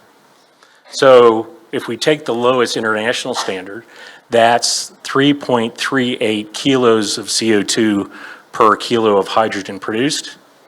Ours is 120 grams of CO2 per kilo of hydrogen produced. So we substantially exceed those international standards. That's because of the combination of two main factors. One, the right technology, and two, the fully integrated carbon capture and storage. Deliverable number two, so our cost competitiveness. Now we have to thank Bloomberg New Energy Finance for helping us make the case how cost competitive we are. So these are the direct results of our feasibility studies and our pre-feed and feed engineering for the project. And you can see that we are between $1.85 and $2 a kilo for blue hydrogen production, and that equates to less than $400 a ton for our clean ammonia production. So Bloomberg New Energy Finance, this report came out in July. It sets out the price drivers for what is the cost competitiveness and drives the ultimate cost of either blue or green hydrogen production. We then compared ourselves to those primary inputs that Bloomberg used to do this global analysis of 28 jurisdictions around the world. And we recognized that we compared quite favorably. We then looked at what those key drivers were for green. Again, we compare quite favorably. Well, the result of that was that our project will produce clean hydrogen, clean ammonia at the lowest end of the spectrum, whether it's blue, whether it's green, internationally. So it's achievable. Our project, the third deliverable. It is a comprehensive brownfield redevelopment of an existing operating footprint. We have the land, we have the infrastructure, we have the facilities, and we are in licensing. So focused on 4 pillars and 3 deliverables: clean, low cost, and achievable. A little bit of the corporate overview of the company. I'm here. Our Managing Director, Tony Strasser, is here in the room. And Jonas Jacobson, our Development Director, is here. We're all at our booth at the Austrade section of the H2 Meet. And what are our objectives? We're in active engagement with respective partners and customers. And we're actively formulating our forward development funding plan. We're in permitting. We're in site acquisition for whatever additional land we need. We're negotiating commercial offtake, and we're in both feed and pre-feed for different parts of the project. And we've begun our prospective engineering, procurement, construction, and maintenance contractor engagement process. So thank you very much, and if you want to learn more about the project, just come to the booth. Thank you. Thank you, Brad. Okay, comparing yourself to BTS in Korea is very dangerous. So Gary Trigalvani from, sorry, I hope I've got that correct.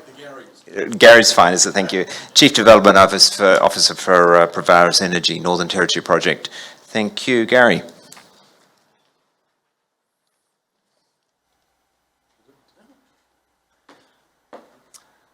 Good afternoon, everyone, and thank you to Austrade for the opportunity to present this afternoon. Provaris is actually something different for this afternoon's presentation. Provaris is a company proudly Australian listed. It is all about compressed hydrogen. So trying to avoid all the complications from what we were conceived when we first thought about hydrogen and renewable energy, what we're proposing and suggesting is there's no liquefaction, there's no ammonia, there's no complicated process. Just produce your hydrogen from solar and wind, compress, load it onto the ship or a storage barge, ship it to market, and deliver it to the customer as green hydrogen, pure, with no processing required at the delivery end. So our ambition is threefold. One is to be the project developer across the entire hydrogen production and export supply chain. The second is we have got IP in hydrogen storage on a vessel itself to move the hydrogen to market. The second one is a storage barge for low-cost bulk hydrogen storage at the project's terminal. And thirdly, hydrogen storage, again, low-cost bulk on land. So I'll go through those points. And one of the things you may ask is why did you pick compression when everyone is looking at ammonia and liquefaction and all sorts of other derivatives? The simple question is compression is easy, it's simple, and has already been done at the moment. It's flexible, it can load follow a renewable energy profile. Something that we've got used to in the LNG industry from my background is we love base load energy production and supply. Renewable solar and wind is not a base load supply, and does cause issues for processes, but for compression, we can load follow and then store the hydrogen as produced. And the third one is when you compress hydrogen, you deliver it to the customer in green gaseous form. No requirement to re-liquefy or crack. You may ask yourself, but Gary, we all know that compressed hydrogen has a low energy content. That is true. It doesn't have the energy content of liquefied hydrogen. It doesn't have the energy content of ammonia. It has a low energy content. However, the question we've asked ourselves and looked at with external consultants, was it worth the effort, the losses, the energy use to achieve that higher energy density? And our opinion from our analysis is for regional, so I won't gild the lily, for regional transport for about 2,000 nautical miles and then up to 4,000 nautical miles, the cost benefit of compression may outweigh the cost benefit of the ammonia and liquefaction. But we cannot, and we'll say it again, compression cannot get you from Australia to Europe.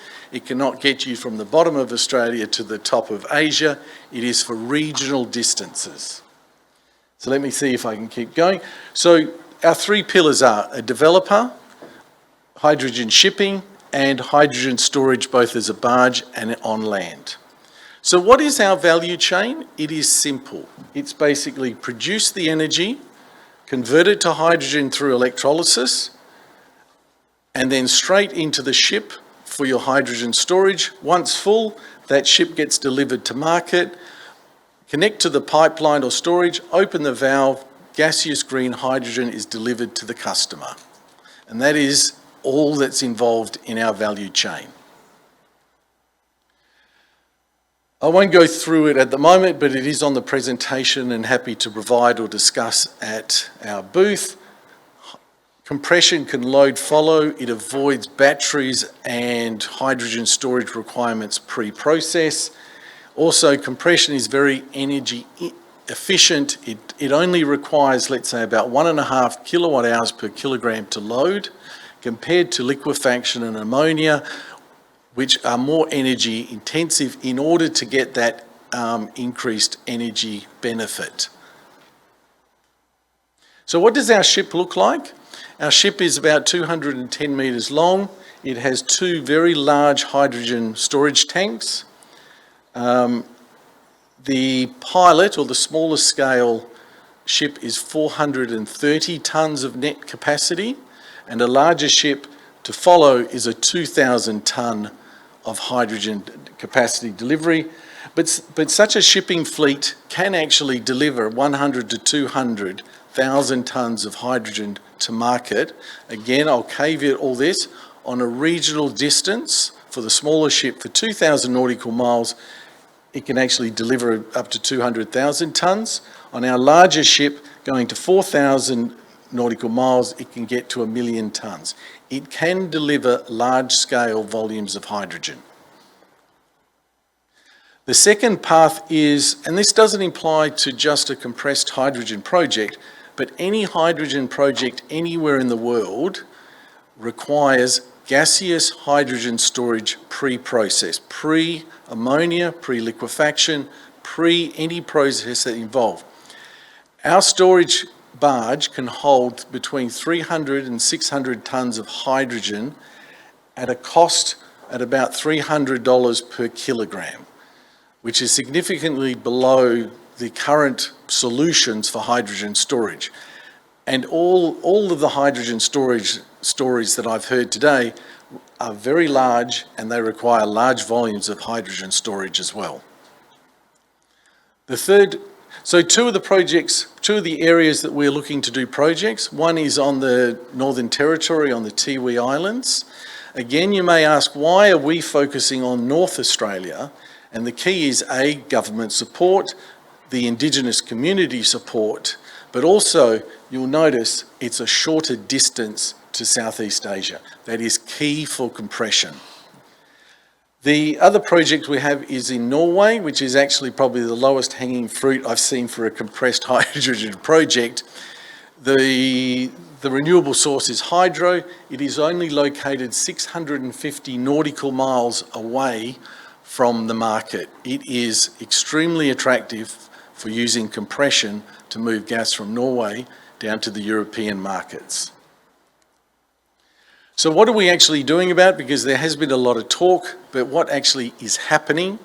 Currently we're designing a digital copy of our storage tank. In January of next year in Norway, we will be building a prototype tank. And you may ask, firstly, it gets built robotically. The key to our tank on safety, which is mentioned earlier today, is our tank is not one shell, it's not two shell, it's up to 5 tanks inside one another to provide the thickness of the steel to support the pressure of 250 bar, but it also means that it is extremely unlikely of any safety issue through the tank, because if a crack forms on the first layer, it has 4 additional layers to get through before it reaches anything, which is why we were able to get ABS approval in principle for our ship design and the tank design. And that was short and sweet, seeing it's late in the day. So just the parting remark for Provaris, we are taking a simple approach to the hydrogen storage. We're keeping it in hydrogen form. We're keeping it simple so that there's a line of sight to FID on projects.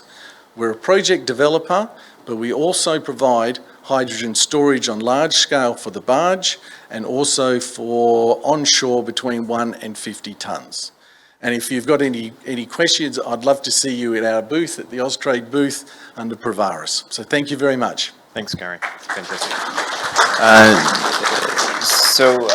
That concludes the industry speakers. Now we'll move to the 4 state speakers headed off by Mike Newman from New South Wales. Thanks, Mike.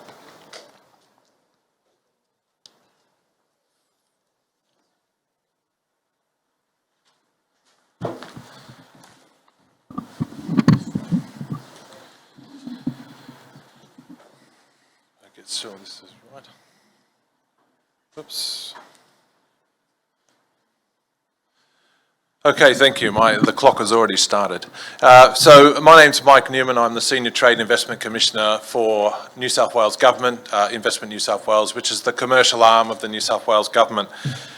Now, I won't give you a very traditional presentation today because really our government has just changed in March of this year. We have a budget that will be released in 5 days, and there will be a lot of change. But I actually think that with the issue of the Riley report, which came out about 2 or 3 weeks ago, a lot of the recommendations that our team from North Asia has been making, we believe will see a real speed up of the investment pathway, and also support mechanisms to really get renewable energy to support very much the large-scale projects which are in New South Wales.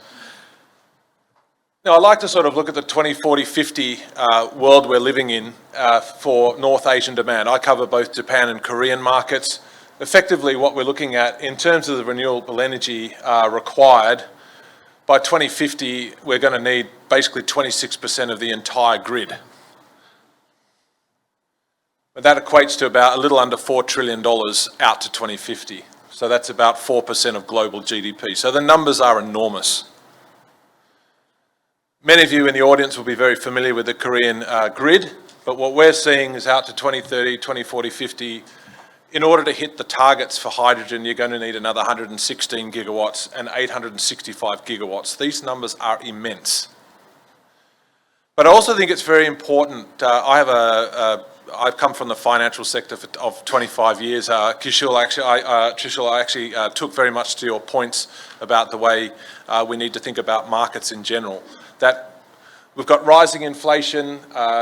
Your 30-year mortgages in the US are now over 7.5%. You've seen a lot of the Chinese property companies come under a lot of pressure, which is putting pressure on global risk in general. And I think that then increases the propensity to make sure we have bankable projects, especially in Australia. Now, many of you last night may have heard that I visited the Korean War Memorial, and we spoke about how Australia was the only country that backed POSCO to grow into the giant in steel that is today. So, you know, New South Wales can't do it all, South Australia, Western Australia, none of us can all do it all, but we can all play a very important part in making sure this trajectory happens.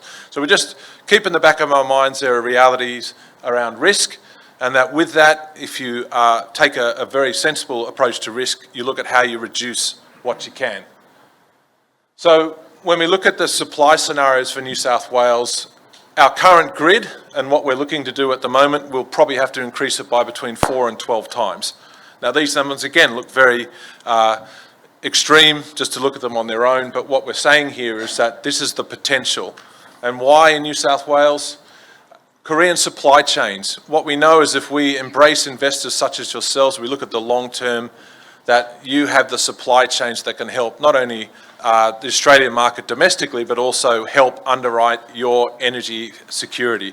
And I think that's a point that we make very clearly inside the New South Wales government, that Korea and Japan for that matter, it is about making sure you have energy security locked in for the next 30 to 40 years. This is not so much about climate change, it's about underwriting your economic stability and future. But this is an example of Hyosung signing with Transgrid, which is basically looks after electricity in New South Wales, just a sign of the goodwill we have with Korean companies in New South Wales. The potential for large-scale production, these are just a picture of our renewable energy zones in New South Wales. These are the government-mandated ones you'll see here. And there are around 14 gigawatts which are scheduled from a government perspective, but if we look longer at the moment, we also have around 17, it's actually around 19 gigawatts of renewable energy going in the private market ready in the next 2 to 4 years. And when I mentioned before about the Riley report, this is all about how we accelerate the deployment of renewable energy in New South Wales. So it's very important, and we think that, and you'll see these thick black lines here are 500 kV lines. And if we go back 50 years, the New South Wales government decided to build 2 coal-fired power stations right next to the coal mines, which are located in the middle there in Newcastle. And Newcastle being the world's largest coal export facility, you can see that a lot of the infrastructure, the 500 kV lines, that infrastructure was built 50 years ago and has been augmented over time, of course. But what it does mean is that for the long term, New South Wales takes away a lot of the risk because a lot of that large-scale infrastructure is already in place. So to take Newcastle, this is the Port of Newcastle. The white area is the Clean Energy Precinct. Now that area is 220 hectares. You'll see the coal terminals to the right of that. That is a deep water port, 15.5 metre draft. To the left of that white area, there are 2 330 kilovolt lines which used to power that purple area, which is the old BHP steelworks. So you have a lot of existing high voltage infrastructure already in the port. You have 30,000 workers who live in and around the Hunter area, which is adjacent to Newcastle. There are also abundant water resources, both clean water as well as recycled water. And we also see that with that, the ability to grow further down over time, where the coal terminals are, over time that will be cannibalised and turned into clean energy. So the good news, we have signed an MOU, or at least, sorry, the Port of Newcastle has signed an MOU with KEPCO. This was done on July the 13th. Again, this is the start, we believe, of some very good progress here for New South Wales. We also have Port Kembla, which is about 90 minutes south of Sydney. The blue hashed areas here are BlueScope Steel-owned land. There's about 120 hectares of land which will become available for potential hydrogen use. So we also think that's got some very good long-term potential from 2030 and beyond. Within that, some of the things that are going on at the moment in Port Kembla, you have HySATA. There's $25 million of funding from the feds and both the New South Wales and Queensland governments. This company is looking to reduce the cost of hydrogen production below $2 with their unique technologies. We also have Coregas, which was just set up last month, the first truck refueling station there at Port Kembla.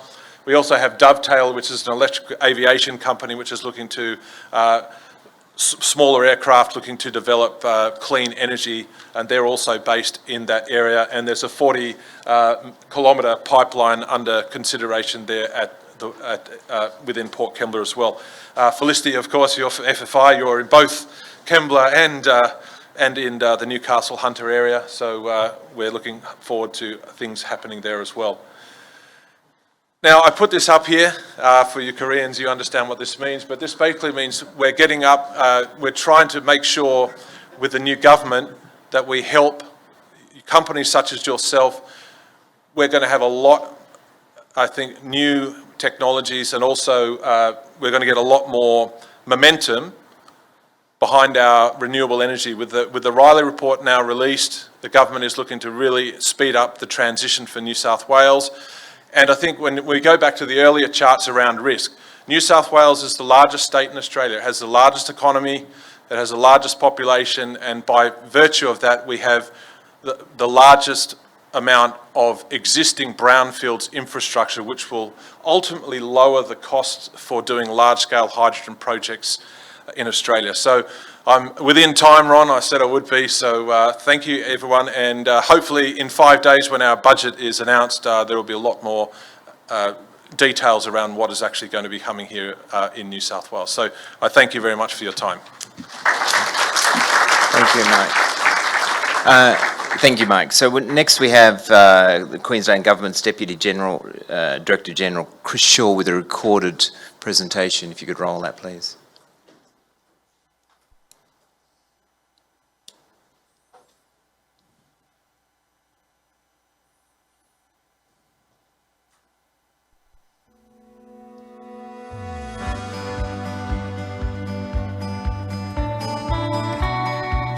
Good afternoon. My name's Chris Shaw and I lead the Hydrogen Division within the Department of Energy and Public Works, Queensland, one of the many divisions within the Queensland Government working towards the state's ambitious decarbonisation targets. I'd like to first start by acknowledging the traditional owners of the land on which we are meeting today and pay my respects to elders past and present. The Hydrogen Division was established to lead, build connections and act to secure a hydrogen future for all Queenslanders. And it is a pleasure to be presenting to you all today at the H2 Meet event in Korea. While the Department of Energy and Public Works is a lead agency when it comes to energy policy, Queensland tackles decarbonisation as a whole of government priority, with departments working together to achieve our ambitious renewable energy targets of 70% by 2032 and 80% by 2035. We work closely across the Queensland Government to map out and implement the plans which will transform the state into a renewable energy powerhouse and meet our net zero emissions targets by 2050. These energy targets are ambitious but achievable, and recently the process was begun to enshrine them into law, an act that not only encourages the current and future governments to maintain a path towards zero net emissions, but also provides certainty to investors in renewable hydrogen, battery manufacturing, mining and metal refining that Queensland is a viable, long-term investment destination and an ideal location to help them meet their own decarbonisation goals. A major part of the plan in mapping out our pathway to achieve zero emissions by 2050 is the Queensland Energy and Jobs Plan. The Queensland Energy and Jobs Plan provides a set of key actions that balance government investment, government-owned corporation support, and private equity attraction to deliver on our priorities. This plan provides a coordinated approach to building at least 25 gigawatts of new large-scale wind and solar generation, 1,500 kilometres of new electricity transmission backbone, and 7 gigawatts of long-duration energy storage, which are the foundations of our new supergrid. The investment cost of the transformation to 2035 is estimated at around $62 billion, which will be funded by a mix of private and public sector investment. To kick this off, we're investing $19 billion over the next 4 years in key infrastructure, including pump storage hydro projects and high voltage transmission links. Further, our publicly owned energy businesses will drive additional investment in large-scale energy and hydrogen projects in partnership with the private sector through the Queensland Renewable Energy and Hydrogen Jobs Fund, which is now at $4.5 billion. This brings me back to hydrogen. The Energy and Jobs Plan outlines the Queensland Government's commitment to developing the emerging renewable hydrogen industry that will create new jobs and diversify Queensland's economy. The government is investing $15 million to supercharge, coordinate and further plan our hydrogen hubs in key locations across the state like Gladstone and Townsville. And to make sure Queenslanders have a say in our renewable hydrogen future, a $5 million community engagement and awareness program is being developed which will inform and consult with communities about the role of hydrogen, its uses and benefits. We are ensuring Queensland can meet its energy requirements during peak times and also creating a domestic demand source for a growing renewable hydrogen industry with a commitment to build a new 200 megawatt hydrogen-ready gas peaking power station at Kogan Creek in partnership between CS Energy and Iberdrola. Hydrogen is set to play a key role in the energy transformation, and a hydrogen industry strategy is also being developed over the coming months. This will support the industry's growth into the future. Queensland is in a good position to support the renewable hydrogen industry thanks to our abundant wind and solar resources, large areas of land, and a highly skilled workforce. Queensland has a unique opportunity to create an internationally significant hydrogen export industry to benefit all Queenslanders thanks to the state's domestic production capabilities and world-class ports with access to markets in Asia and beyond. Our excellent coincident wind and solar resources are already being connected to emerging demand centres like hydrogen, with projects like our $5 billion Copper String project, which is now being delivered. The areas that will need development are already well-established industrial hubs with significant populations, as Queensland is Australia's most decentralised state. Coupled with large-scale state-owned ports and adjacent large areas of undeveloped state-owned land, all master planned by our unparalleled Coordinator General framework to make development happen in an integrated and efficient way. Queensland has had the benefit of a global leading LNG export industry.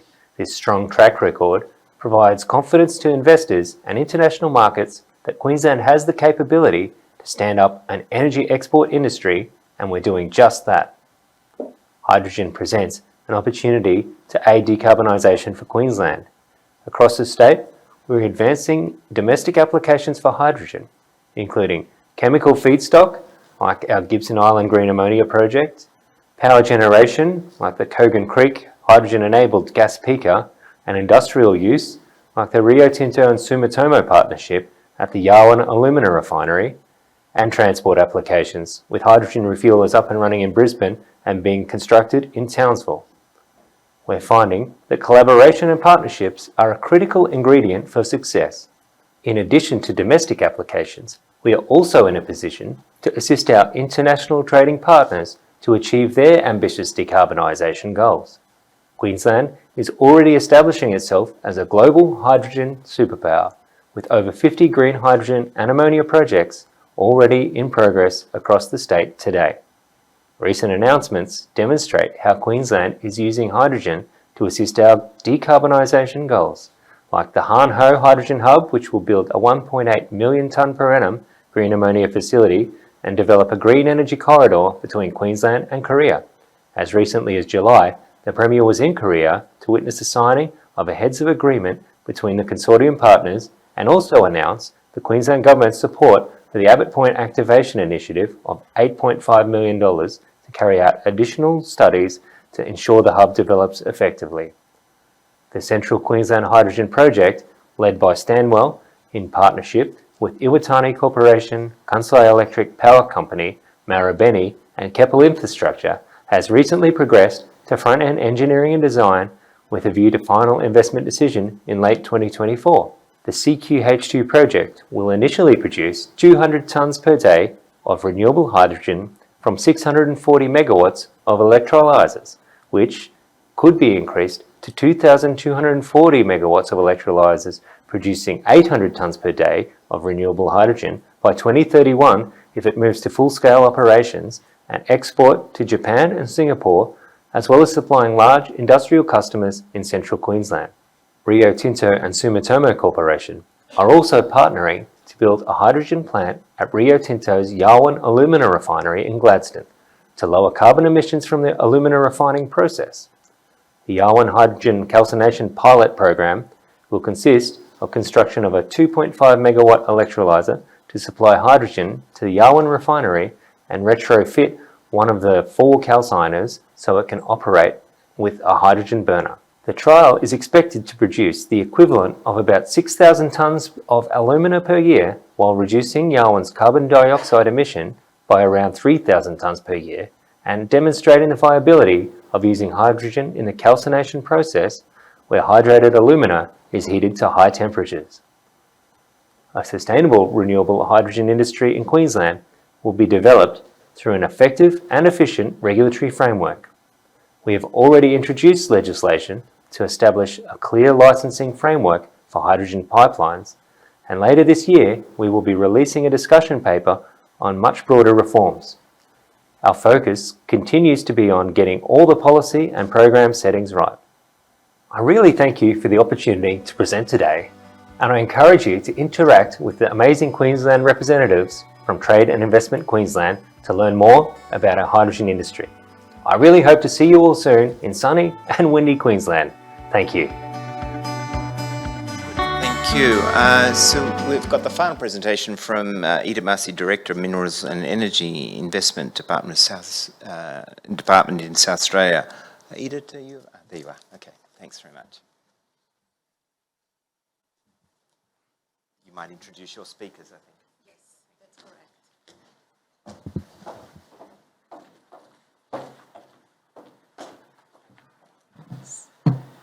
Good afternoon, everyone. My name is Edith Mucci, Director for Minerals and Energy, Department for Trade and Investment, Government of South Australia. Before I start my presentation, I'd like to invite to the stage 2 of my fantastic investors and industry partners, Mark Pickard from Hallett Group and also Mark Scholem from GFG. Mark Scholem is the head of government relationship at GFG, while Mark Pickard is the managing director for Hallett Group.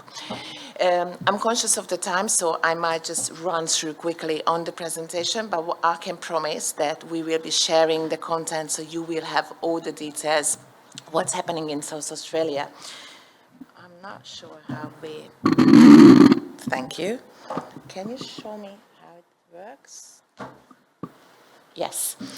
Whoever is not familiar about South Australia, just a quick intro. So South Australia has a total land area a bit less than 1 million square kilometers. We are sharing borders with all other mainland states, which is fantastic opportunity if you are thinking in manufacturing opportunities or transportation or logistics.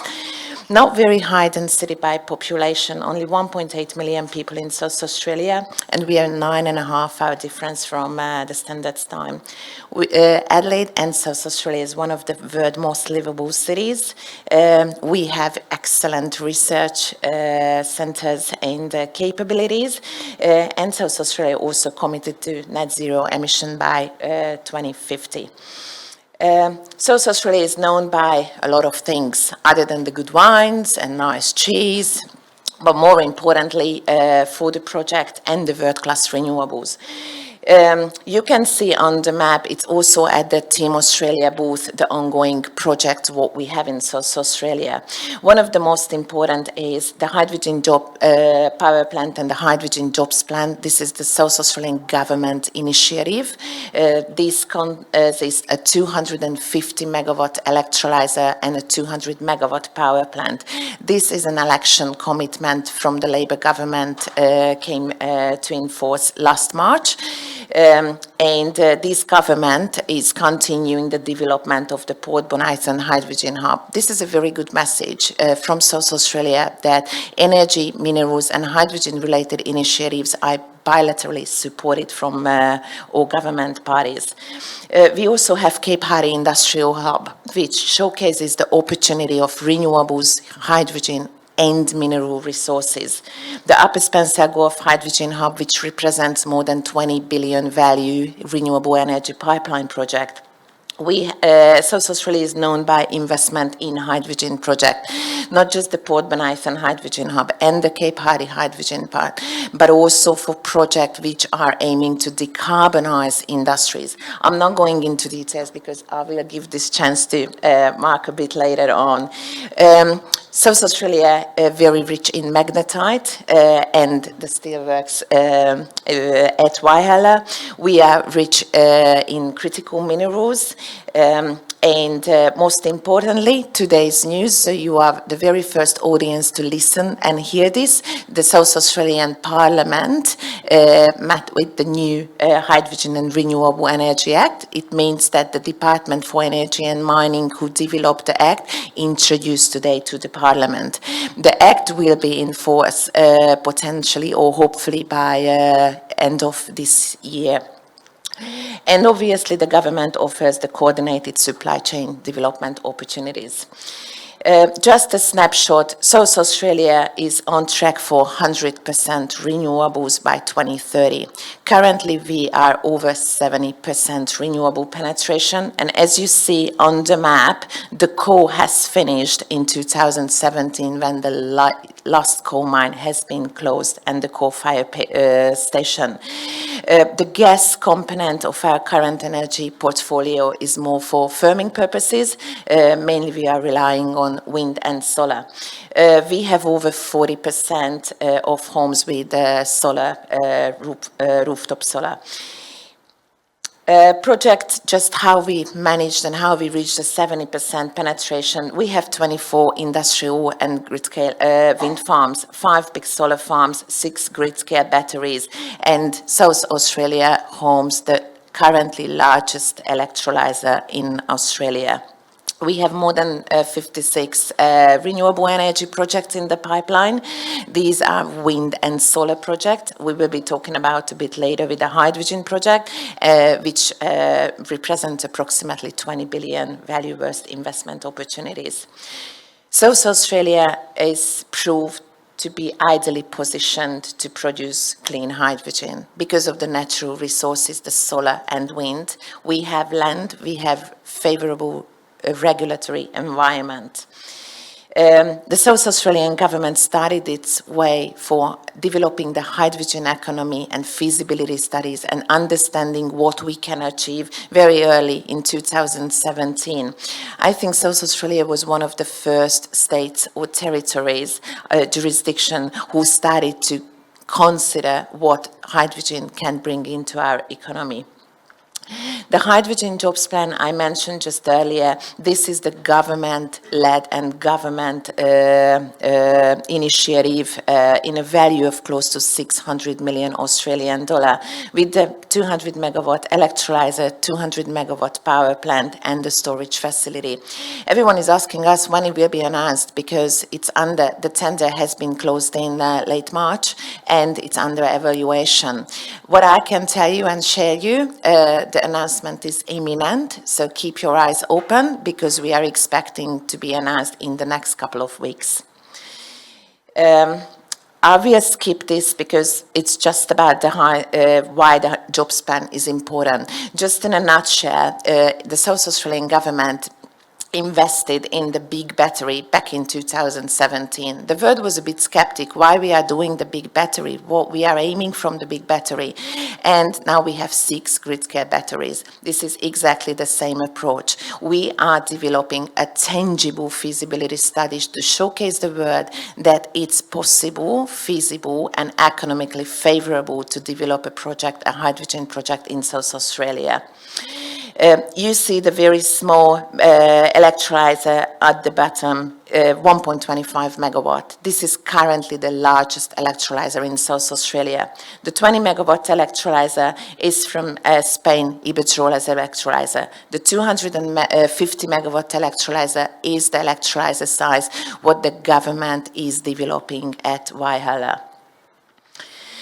Port Bonython Hydrogen Hub, also a government-led hydrogen hub with 6 shortlisted partners developing hydrogen production facilities.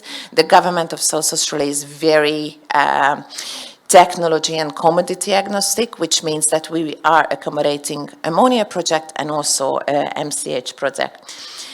Cape Harry Industrial Hub, it's another hub a bit further down on the Eyre Peninsula. This is an industrial hub. This is where mineral resources, natural resources, solar and wind will meet for potential DRI project development. The project includes a natural deep sea port development, accommodating requests for mineral commodities, hydrogen product or commodities, and also potentially for grain.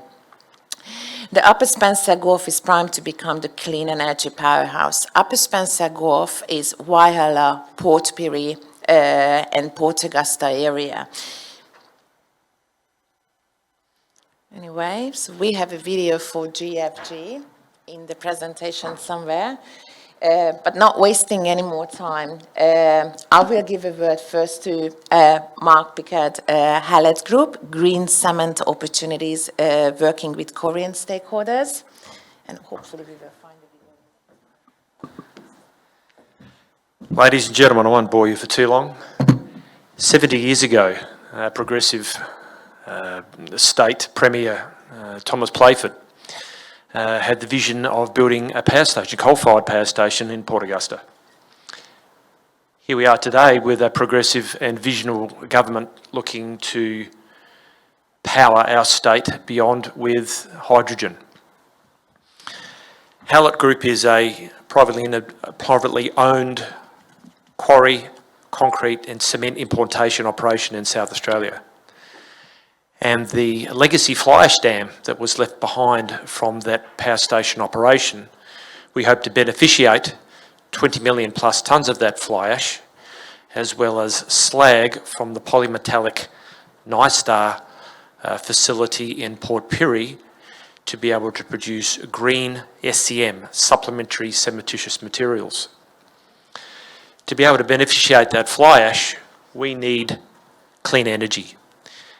LNG is not available to us in our immediate region, so we've signed an MOU with Korean Hydro and Nuclear, as well as our Australian partners Alexeed, to be able to put in a 12 megawatt solar farm and a 6 megawatt electrolyser, with that hydrogen being purposely used for the drying of slag and fly ash. The size of the legacy dam, as well as the continued availability of that Port Pirie slag, will enable our state economy and nationally to be able to decarbonise from either imported or locally produced cement utilising this supplementary cementitious material. With the help of Alexeed and Korea Hydrogen Nuclear, this project will be operational in less than 30 months. It's not a pipe dream, it is a realistic program or project that I hope to have off the ground in less that period of time. The offtake for these raw materials into our construction industry in infrastructure projects like Edit has just announced will use green cement and use a high proportion of these supplementary cementitious materials being locally sourced in that immediate region. So it's a win-win for all. The hydrogen electrolyser plant will be prominently, the gas used from the hydrogen gas will be used for drying the fly ash as we sluice it from the legacy dam. We're appreciative of the support thus far from the South Australian Government and a $20 million federal government in enabling this project to proceed. So it's a real project. It's not a pie in the sky. This is happening, and we're very appreciative of our Korean partners in backing us in this project. Thank you, ladies and gentlemen.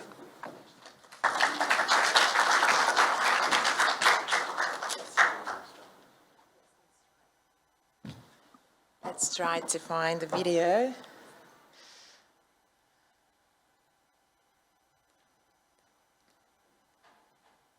Yes, here we go.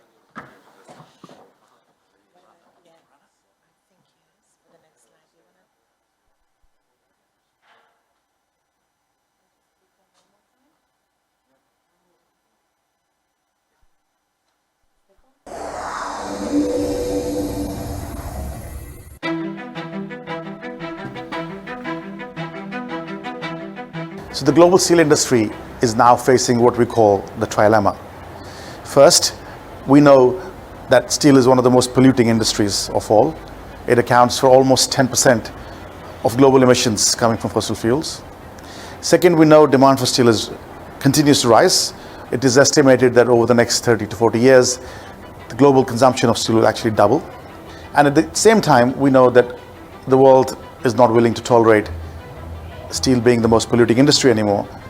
So that requires a different solution to what has been looked at in the past. And that solution presents itself in the form of hydrogen steel. If you make steel from hydrogen, rather than making it from coal, you can produce steel without emissions. Summit Mining is at an important phase of its life. We're in a growth phase as we transition through from hematite, which has done well for 120 years, to now moving into the magnetite province. To make hydrogen steel, we need magnetite. As simple as that. We cannot make DRI out of low quality hematite because the purity required in a DRI process and then in an electric arc furnace dictates that we need high quality magnetite with very low residuals such as silica. There is not many places in the world which have the potential which Whyalla has to develop large scale magnetite, which is something by in itself very, very exciting. Whyalla could just simply be an exporter of high quality, low cost magnetite at large scale. But of course that is not our ambition. Our ambition is to not just develop the iron ore and export the iron ore, but to develop hydrogen at the same time by developing large-scale renewables and bring them together to make hydrogen DRI and at least export hydrogen DRI, if not actually green steel made out of hydrogen DRI. So that's where Whyalla's magnetite potential is actually the key driver to this ambition. This will ensure cleaner, greener steel. Summit Mining will continue to be a key exporter of materials going forward to support the region and to support the growth of the broader GFG business. We will see that, and we will also see the integrated steelwork supported by our feed here in Whyalla for generations to come.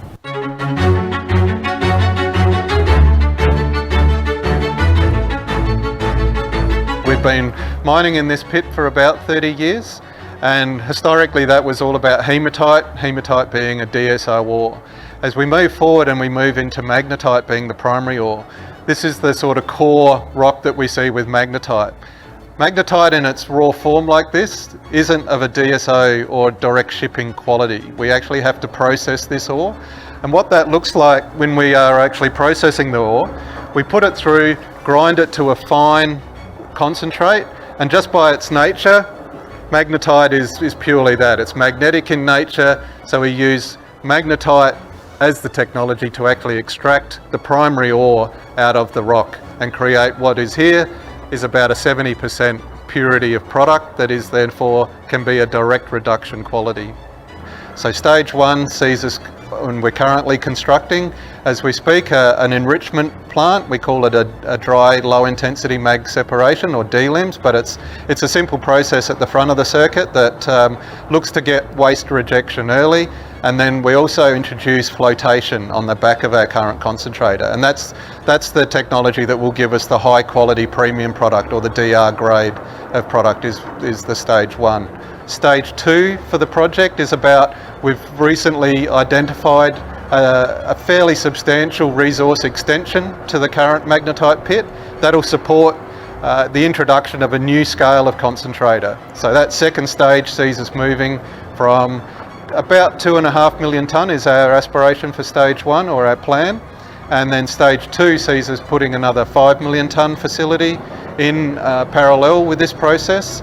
And stage three is the product of our ongoing exploration, where we're looking to see if we've got a big scale of material that we could then duplicate even the stage two to see us sort of at a 10+ million tonne capacity going forward in a sustained way.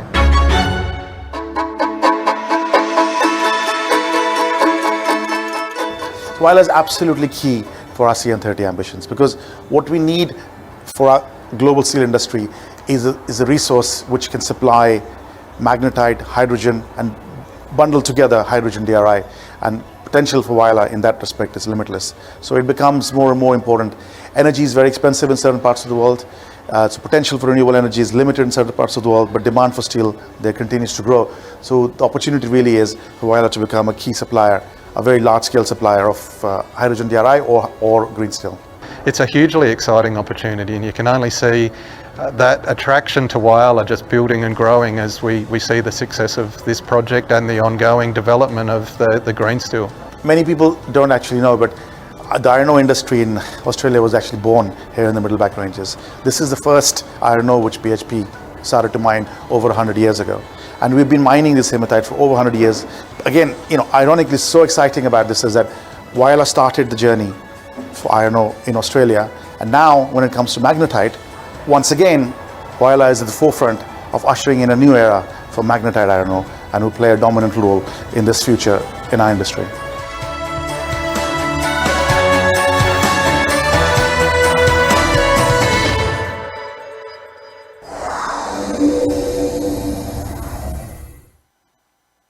Thank you. Look, I might just make one comment at the end of that video. You've seen our chairman, Sanjeev Gupta, speak there about our developments in Australia.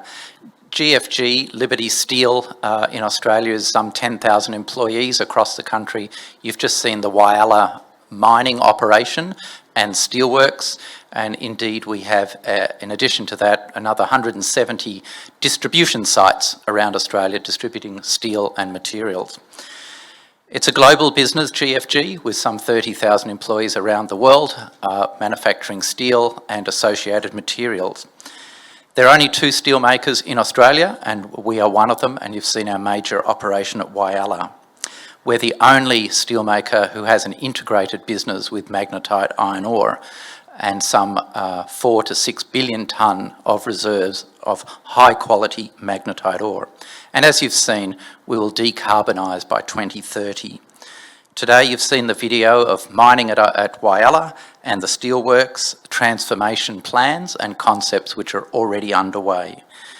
Developing our green iron and green steel for consumption in Australia and for export. And I think that's the association with Korea. I'd like to thank Austrade and South Australian Government for the opportunity today. Thank you. Thank you very much to you both. Thank you everyone's attention, and let me invite you to the networking event just outside of the doors, where we can talk about all the ongoing opportunities in South Australia, the Hydrogen Park SA, the new 2 buses on the road in Adelaide, Maribyrnong Bolivar demonstrator project, Port Augusta concentrated solar. You can have further discussion both with GFG and Hallett Group Alexseed representatives, and also we can talk about the Trafigura project, Cape Hardy, the Port Adelaide power station upgrade, the Millicent project, or the Alliston project. My colleagues are in the ground. You can feel free to contact anytime my colleague MJ in the Seoul office. She is Government of South Australia Department for Trade and Investment, working very closely with our Austrade colleagues, so thank you very much for that. And I also have Mr. Peter Boughton in the room from Adelaide with me, so feel free to contact us, exchange a business card, and start talking together, investigating further opportunities between us. Thank you very much. Thank you, Edith, and thank you, everybody. And I think it was a great video too, so it's great to start off with green steel and end up with green steel. That wasn't intentional. Look, we do obviously encourage you to visit the booth. I would like to get the speakers up front, if you don't mind, for a group photo, and that would be great. And do, of course, go out. Just outside there is the South Australian networking session. I think it's all set up. So that's fantastic that we've got that as well. Thank you for persevering with us over this 2 hours. We've done well to be only 10 minutes late. Thanks, everybody. So come up, speakers, if you can, and we'll get a photograph. On the stage, please. Thank you. Can I ask you a question? Yes. So there's not going to be a question and answer session? No, we're not planning. No, okay. No, but you can have questions, obviously. So there's a